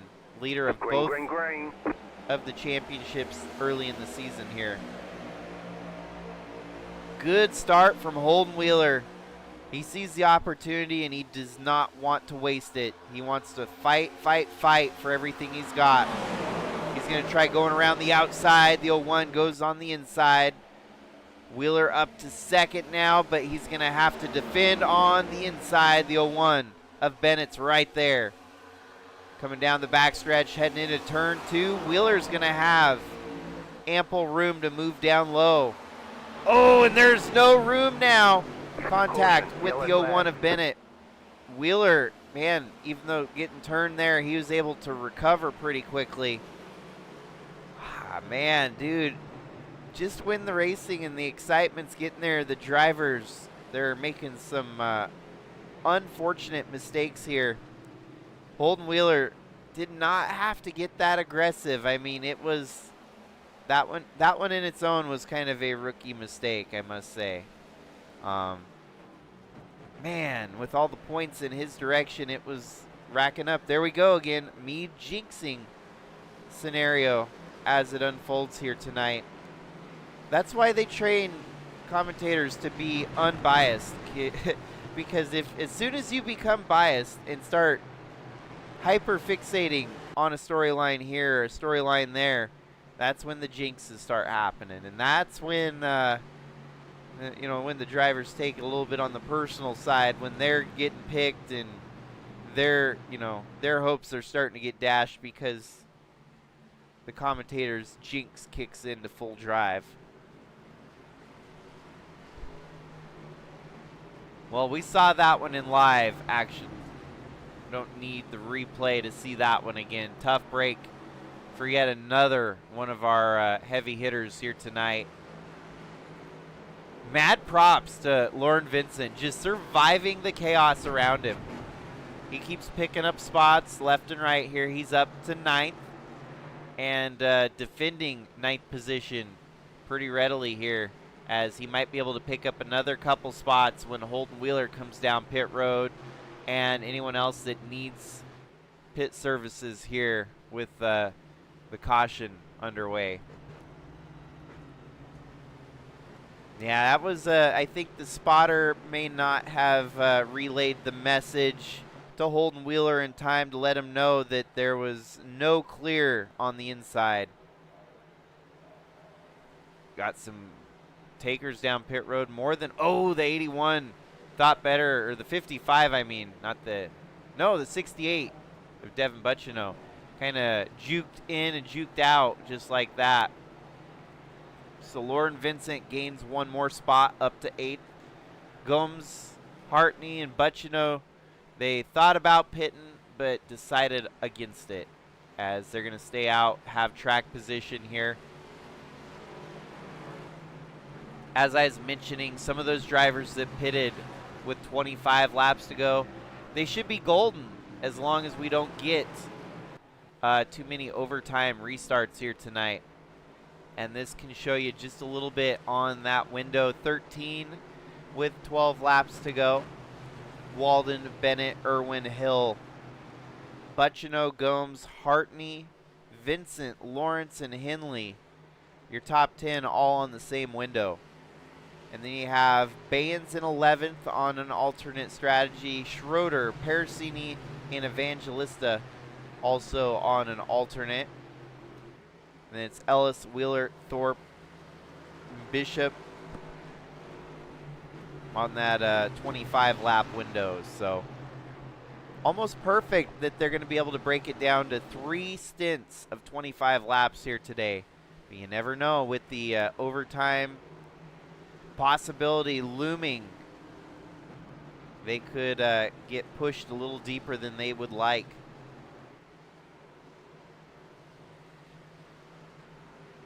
Even so, Baines with his alternate strategy not likely to be a big threat, but I mean, anything can happen here, especially if it starts racking up. These caution laps definitely help save the fuel as they are burning less fuel under caution, rolling around under pace car limit.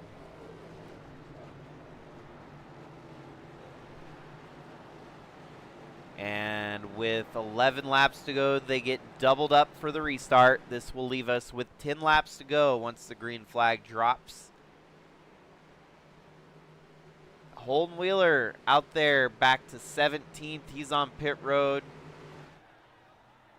making any last adjustments, fixes to the car. And now Perisini kind of breathing a sigh of relief for that points lead, as he's got Holden Wheeler behind him once again. I don't think we're done with the chaos, unfortunately. You got Joe Irwin in the mix here, which he's probably going to dive down, make it 3 wide for the lead going into turn 1, like we saw a little bit earlier in the race where he caused that caution after the stage break. Hopefully not. Yet again, don't want to jinx anything.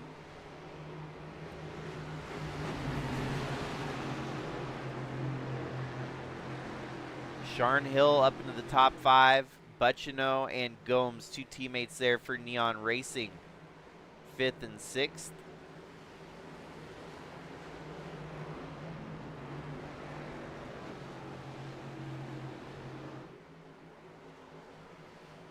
Keep your eyes. I'm going to keep saying it. Just keep your eyes on Joe Irwin. He is exciting to watch and unpredictable. By far the most unpredictable of the field, to not knowing what he's going to do next. Pace truck pulls off, and we're back and rolling here tonight. 10 laps to go, the distance to regulation. The 03 is going to fall back in line, 3 deep there. Butchino on the move, gets up to 4th around the 5 of Sharn Hill. Sharn Hill fighting back on the outside as they drag race down the backstretch.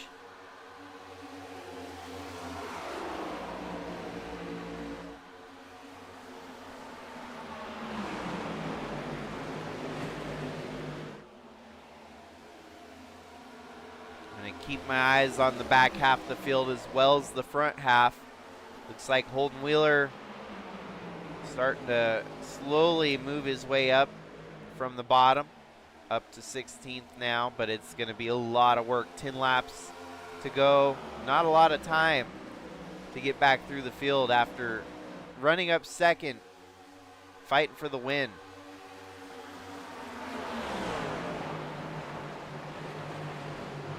Bennett's right there. Sharn Hill also in the picture. Sharn Hill lost a little bit of ground as the leaders, the trio up front, starting to stretch it out a little bit. Joe Irwin looks low, stays high. And there we go. The 01 machine of Bennett goes underneath Walden, 3 wide for the lead down into turn 3. And it's going to be the 03 with the momentum on the inside. He's going to carry that through to take the lead with 8 laps to go. Not so fast, says the 01 of Bennett. He's going to fight back on the high side. Bennett would be the only repeat winner of this trio here as they're fighting for the win here tonight. Joe Irwin looking for race win number 1 here in season 12, as is the 43 of Garrett Walden and even the 68 of Devin Butchino.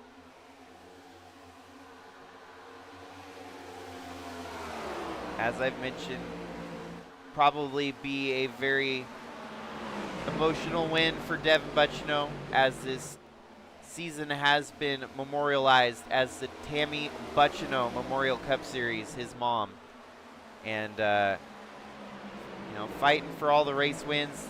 He was a little bit, harsh on himself for not being in the mix last time we interviewed him, that he felt like there was still some work to do. Well, it looks like he's been doing the work and getting up there to fight for the wins, as he's up to 4th here tonight at Pocono. Very much with a solid chance. As these two leaders continue to duke it out, that's only going to open the door for the likes of Garrett Walden and Devin Butchino. Here comes Garrett Walden giving a good bump to the 01. He's going to go the high side, though, and follow the 03 of Joe Irwin. And interesting, the following of the two leaders there for the 43 machine. That's opened this door for the 68 of Devin Butchino. He's up to third now, looking for the lead. Ooh, Butchino washes out a little bit there, slides up a groove and falls back in line on the bottom, but it lost his momentum as the 43 is able to get back around him. The 01 fighting tooth and nail to get around the 03, but Joe Irwin is not given an inch as they duke it out all the way around the racetrack. I don't think they've left each other's side. Basically, all three turns of the racetrack, side by side, and back to the lead. The 03 of Joe Irwin settles in ahead of him. Single file for the top four. The 43's right there, inhaling the back bumper of Bennett. He had to let up off the throttle a little bit. It was getting close for comfort that they were going to get into each other. And we're back under caution for nearly the 8th time tonight. Just when the racing was getting good, Joe Irwin's going to get another halt in his venture for tonight's race. Another break in the racing action. So we'll go ahead and dial up the butt kicker replay. And it seems like our caution is for the number 7 machine of David Henley. Oh, just kind of all around the racetrack there. Holden Wheeler couldn't really hold up as the 7 was going all over the place, and it got into the 09 of Holden Wheeler there. A very unorthodox lap. Watch his whole lap. It's like he miscues his braking point, overdrives it, and after that, just trying to find a spot on the racetrack where he was not in anyone's way, and connects with the 09 of Holden Wheeler. For Holden, I think might be a good break, but we'll see if he has to claim that as an accident.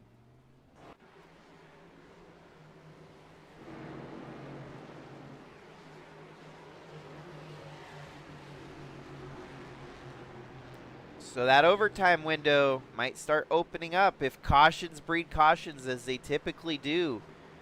We're 5 laps from ending this thing under regulation, but we will see if we can get those 5 laps in without another caution. The reason it's such a big deal here at Pocono is because it being a 2.5 mile track. Yeah, look, everyone's like, what do we do? Do we stay out? How worried are you that the caution is going to come out again? That is the big question. So let us look at that fuel window and who is sitting pretty in case we do get some extra late cautions to really screw around this race. Currently, Matt Pericini sits pretty in 9th. He's got the fuel gauge, the fuel window to make it. If this thing goes to the green-white checkered route, your leaders might be sweating bullets. Your top 8, that is, of Joe Irwin, Travis Bennett, Garrett Walden, Devin Butchino, Sharn Hill, David Hartney, Ryan Gomes, and even Lauren Vincent there, who's been able to rebound and survive some craziness here today. Pericini and Baines are sitting good, 9th and 10th. And then Lawrence kind of in the yellow zone at the moment. Schroeder looking good, Ellis looking good, and even Holden Wheeler looking good. So we'll see. Definitely, it's going to be a wait-and-see game if we can get this thing finished without any more cautions.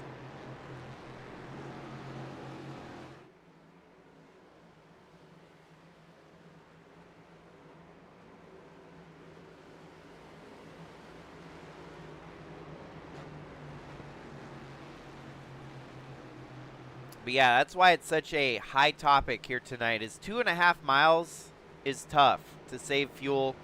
Pocono, definitely the closest thing to a road course oval. Because these drivers, they know all too well that if we get a green-white checkered, that means it's going to be like nearly 15 extra miles under pace and under caution. You know, under race pace and under caution pace combined. They've made their bed, and they have to lay in it here tonight as this restart gets ready to go. Everyone is going to be praying that they see that white flag, meaning the end of the race is around the next corner. The only worry is if we see a caution before they see the white flag, and how many restarts we may get here tonight. Always a tough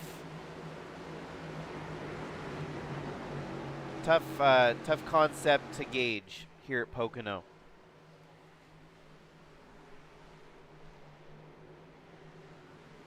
Looks like David Hartney up into the top 5 for the first time tonight, running that Greg Biffle tribute car. Devin Butchino up to the highest point he's been here tonight in 3rd. But it's going to be mano a mano between Travis Bennett and Joe Irwin. The more they continue to fight for the win, I think the easier it's going to be for Garrett Walden and Devin Butchino to enter the chat here.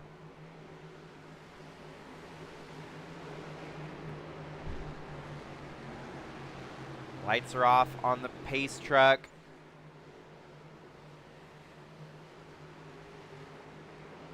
Should not be sweating too badly, but we'll see.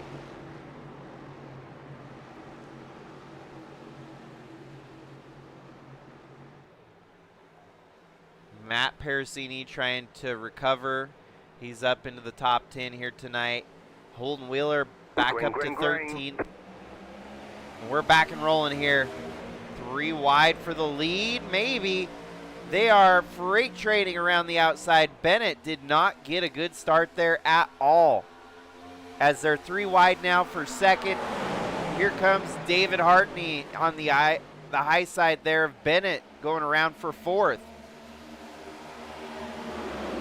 Bennett may be struggling with the fuel pickup on that 01 machine, not looking as fast as he once did. So it's now Devin Butchino up to 2nd. Garrett Walden in 3rd.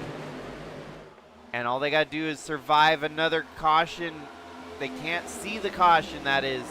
They got to survive a couple more turns here. Oh, and the 16's losing it.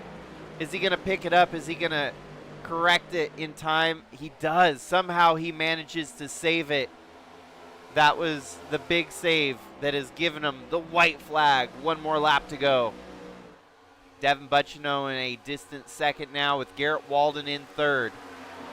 Joe Irwin looking to get race win number 1 on the season, but he's going to have to hold off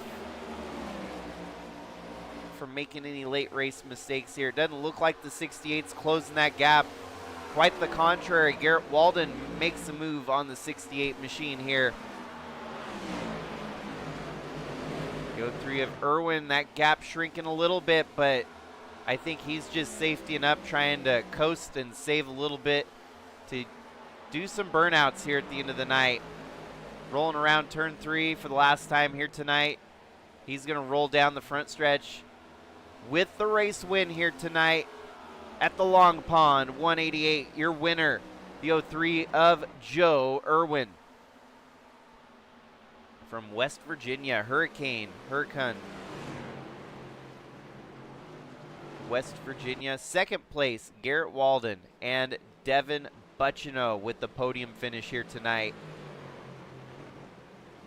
Joe Irwin gets the job done. That's pretty neat. The come from behind after getting to the front, spinning out, dropping to the back, coming back through again. He earned it. I think he probably passed more cars on the racetrack than anyone else on the field. to get this win here tonight. And he kept Garrett Walden from getting the win, Devin Butchino from getting the win. David Hartney, what a big bounce back for him as well, plus 19 for a top 5 finish here today. Matt Parasini turned it around to get a top 5, so big points recovered from the 24 team. Holden Wheeler brings it home 11th, just shy of a top 10 finish. But that, folks, is Pocono. Always a delight to call the races here at Pocono. You never know what's going to unfold. And we got ourselves a good old-fashioned strategy race, a come-from-behind victory, a charge through the field. Joe Irwin earned it in the 03 machine. And he is burning it down. One heck of a burnout here to celebrate the victory at Pocono. Look at that. Running the span of the front stretch, leaving smoke in his trail.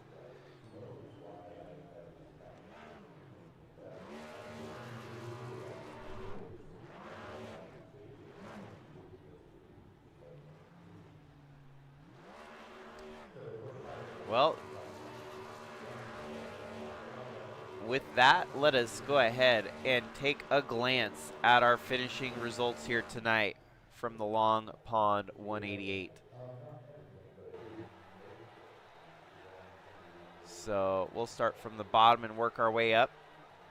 Dead end of the field, you had BJ Holton and Keith Resmondo. Next row up was Colin Hoffman and Carlton Charles.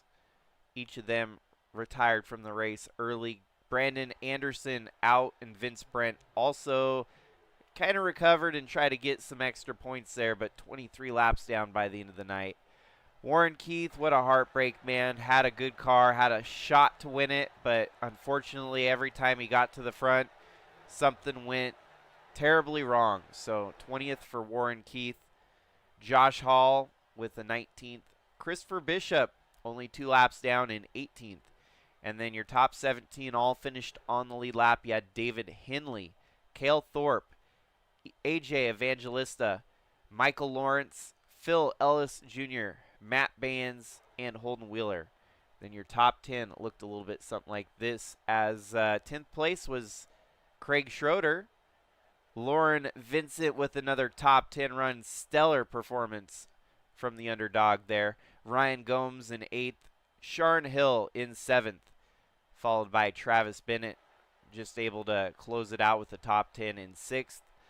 Matt Parasini, top 5 from your points leader.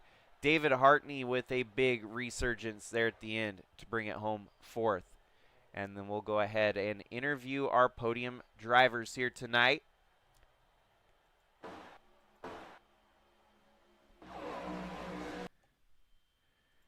So bringing it home in 3rd place, we're going to go ahead and dial up Devin Butchino for his podium interview.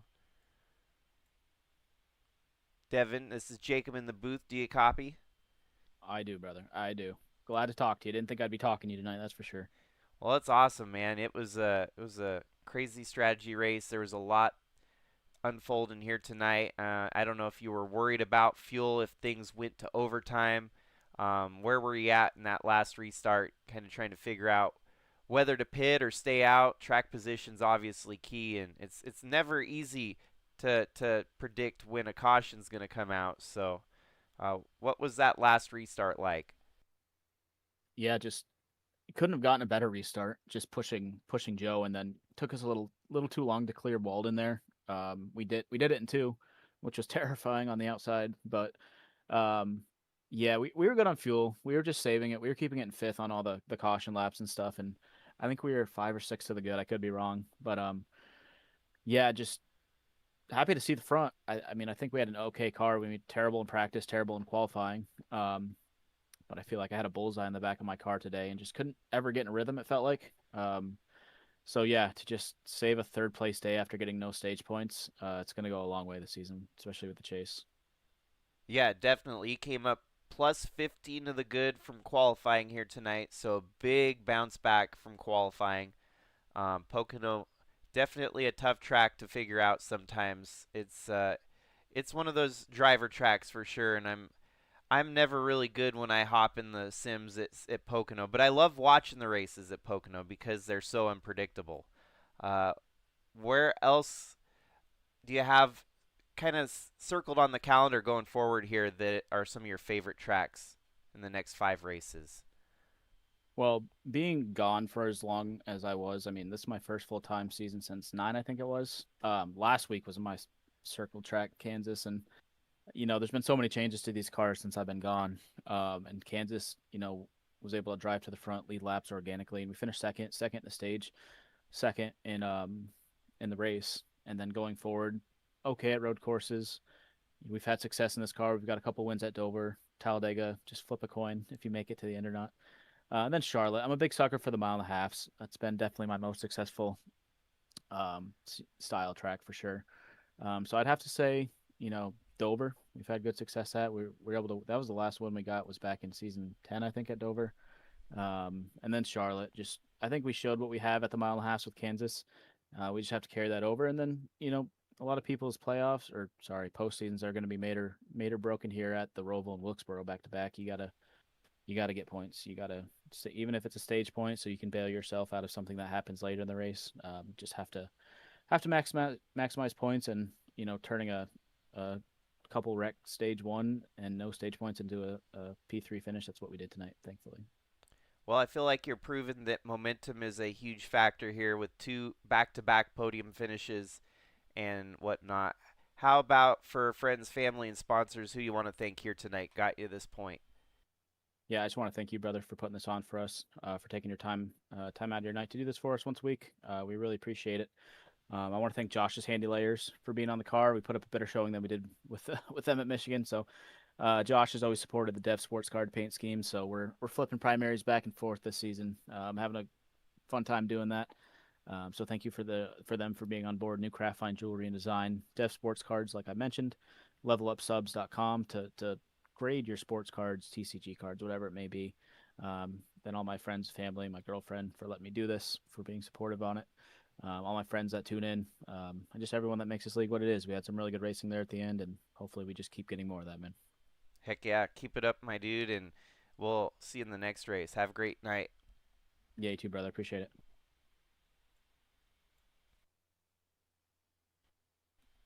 Alrighty, and with that, we'll go ahead and pull in our second place finisher, the 43 of Garrett Walden. Garrett, this is Jacob in the booth. Do you copy? Yes, sir. Got a copy. Well, how about tonight here at Pocono? What can you say about all the strategies and whatnot that unfolded here tonight? I feel like you guys kind of split it perfectly. 3 stints of 25 laps. It's doesn't often work out that way, but the cautions did help a little bit. So with that last restart of the evening here, what exactly was going through your mind? Honestly, it was just kind of hold position, get the best you could. Feel like Joe got a good jump and Travis kind of mistimed it, so I just hung the middle, knew I could hold that position. And, then after that, when Devin got by me, I was like, well, I think I can get one more. And I kind of hung it out there and was able to pull it off. And it was just kind of just trying to get the best position I could without damaging the car. Well, we saw many battles here tonight. You were involved with pretty much all of them as you stayed up front for majority of the night. At what points of the race did you feel like you had the best car? I feel like if we had a long run, I definitely had one of the best cars because I knew how to save my tires and run consistent. Um, and even with people staying in the draft, but you can't go directly behind somebody going into corners just because of the arrow push or the arrow tight you would get. Um, so I felt like on a long run I'd be good because I could save tires and uh, would just run consistent lap times. But short runs I was kind of struggled with, but came home P2, so I ain't mad. Well, and definitely momentum kind of working in your favor. You're building up that resume here in season 12 with top fives, top tens, podium finishes such as this. So heading towards the next races on the calendar, do you have any of them that you have circled? Kind of your favorite tracks that we're going up next? Uh, I would say, I mean, the Roval, I'm not really too good at road courses, but the Roval I'm usually pretty decent at. I would say Dover, and Charlotte for sure. Those I have circled because I like those tracks. Wilkesboro is a short track, so that can be up in the air, and then Talladega. I mean, that is Talladega. It's a drafting track, so that can be up in the air again. So definitely Dover and Charlotte is the two I'm looking forward to. Well, awesome. It's kind of funny because Devin actually kind of mentioned those two tracks as well. So you guys are on the same wavelength there for Dover and Charlotte. But for all the other friends, family, sponsors, who do you want to thank here tonight? Just thank everybody that's been in here in the league, and thank the admins for doing all the behind the scenes stuff for us, and putting on stuff, and putting up the rooms and everything. And thanks to you, the broadcaster, and the other broadcasters that we have in the ARCA series for always having a good broadcast for us every week. Shout out to my team and Cypress Academy, and everybody that raced with us tonight. Matt, and then Travis was in there, Lauren, uh, other guys, and congrats to Joe on the win. And we're looking forward to next week. Heck yeah, no. Enjoy hearing from you throughout the weeks and whatnot, and hopefully you keep the success rolling here. Congrats on a second, and we'll see you in the next one. Thank you, sir. And so now we will go ahead and interview the race winner of the evening, the O3 machine of Joe Irwin. Jacob in the booth. Do you copy, Joe? Yes, sir. What's up? Hey, it's been a great night of racing, I must say. It was full of battles at the front of the field. We saw you basically had been up front, fell to the back, and then climbed your way back through the field to earn this win here tonight. You definitely made the most passes. Kind of walk me through it here. How did it feel on your side, going from the top to the bottom, back to the top? Uh, not not comfortable, but fun. I don't know, scary but fun. I guess you got to be a certain type of person to feel that way about it. But I kind of had to do it twice, man, because I wrecked Warren on that restart when what's the guy's name, when Henley stayed out, and the car just would not turn, so I slid up into him, and man, I felt bad. I sent him a message because I felt bad, but car just wouldn't turn. So claimed that one and went to the back, and then drove all the way back up to fifth after that restart. And a caution came out, and I'm like, okay, cool. We're about to stack them back up. This is what I need, And uh, we pit, and I saw Walden in front of me either slide through his box or stop short. Either way, he had a little hiccup on his pit stop. So I got too eager and spun coming off of pit lane, was facing the wrong way. So I went from fifth to like 16th there, and that was with 25 to go.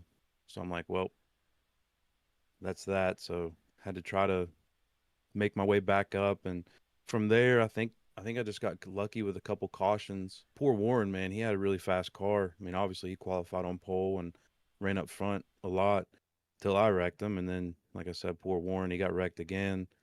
I shouldn't say got wrecked. It's not like anybody's out here trying to wreck anybody, but yeah, just unfortunate. He had a really good car, but just how it goes sometimes, that the same way I'm saying I got a couple lucky cautions. It very well could have been me getting the unlucky cautions tonight. But yeah, lo and behold, a couple things went our way, and um, yeah, man, just the dirty air in this car. You just got to try to stay out of it and time your runs, and that's what I did. And yep, just tried to be there at the end, and there we were. And on that last restart, I went super late in the zone, and I was really hoping I didn't give Travis a black flag. I was definitely trying to check him up, but he ended up going a little early, and I don't think he got a black flag. But I'm showing him P6, so yeah, it was a little dirty, but I queued up my radio and apologized. You gotta do what you gotta do. So yeah, we got it done, man. We'll take it.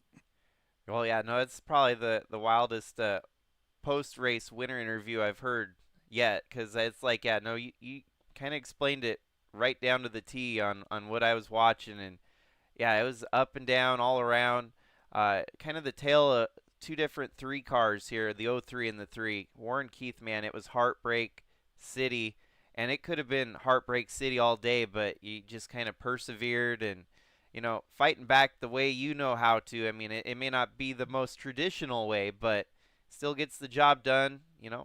Sometimes it's not about being the best of friends, and it's not like you weren't, you know, making enemies out there, but just sometimes that's the way to get it done.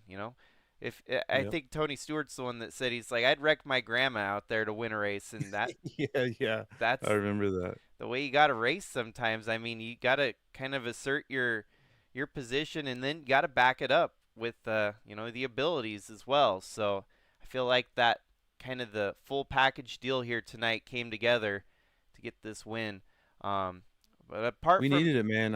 I was dead last in points, so we needed it. I noticed that too. Yeah, I mentioned that right at the beginning of the stream. I was like, wow, he's in dead last in the points. So this is going to go a long way for sure in the conversation of trying to fight to get into that chase here this year. Um, but other than that, with 5 races left in the regular season, what's your eyes set on for these last 5 races? What tracks do you have scheduled or circled on the schedule? Oh man, I don't even know the tracks. Let me pull it up here and I'll tell you where I'm good at and where I'm not. But I just want to say I've already talked to those guys, but there at the end when we were 2 by 2 for the lead, that was some great racing, man. So shout out to those guys. I think it was Travis and Walden and Devin. Obviously, you've already talked to a couple of those guys, but just great racing, man. And this league, not that we have a huge problem with dirty, careless driving, but we certainly have somewhat of a problem at the moment. And I think it's good for the league to see that. We're out there racing, trading paint, and not wrecking each other. So just to show that it can be done, and that's the quality of racing that should be happening in this league. And luckily tonight, that's the quality of racing that happened. But oh man, I'm looking at the schedule. I'd say the only one I'm not looking forward to is Talladega. I should be pretty good at the Roval. I should be pretty good at North Wilkesboro. I have a handful of wins at short track. So North Wilkesboro and Dover, that's right in my wheelhouse. But Talladega, you know how that goes, man. Who knows who's going to win that race? But Right. I guess that's pretty exciting to be towards the end of the season. Maybe somebody can sneak up into the what is it, 18, top 18 for the chase? 12, I think. It's pretty 12. tight. Okay, yeah. Yeah. Well, we might have a little further to go than I thought then, but yeah, we got a good chance with those 3 tracks. Just got to try to keep the bumpers on it, man, and like you said, don't make too many enemies. Right. Yeah. So any other friends, family, sponsors you want to thank here tonight? Just all the usual cast of characters, man. The admins, they do a great job trying to keep everybody in line, and um, you for putting on a show, and that's certainly what keeps a lot of people coming back, and not not just fans, but the drivers too, because that gives them a good opportunity. It gives their families and friends a good opportunity to watch them, and same with me. So thanks to you, and again, thanks to those guys at the end for running clean.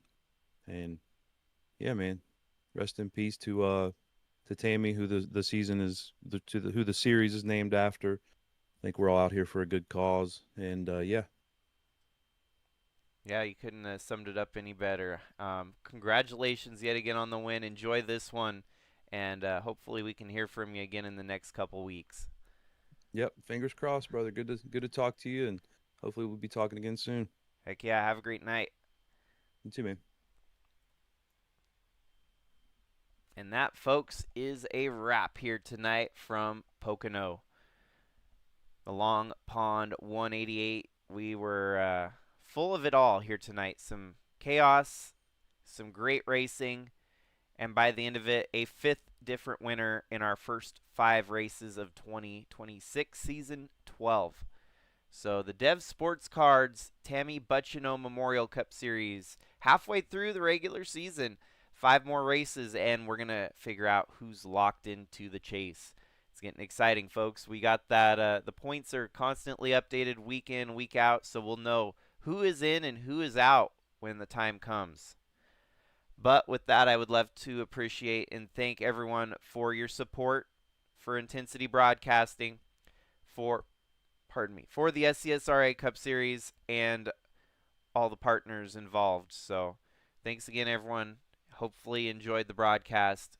We'll be at it again next Wednesday. You won't want to miss it, as we'll be taking on the Charlotte Roval next up on the calendar. 45 laps there. Should be a good one. Might see a 6th different winner, knowing road course racing could bring out some new faces and whatnot. But that's a wrap here, folks. Have a great night. Stay safe.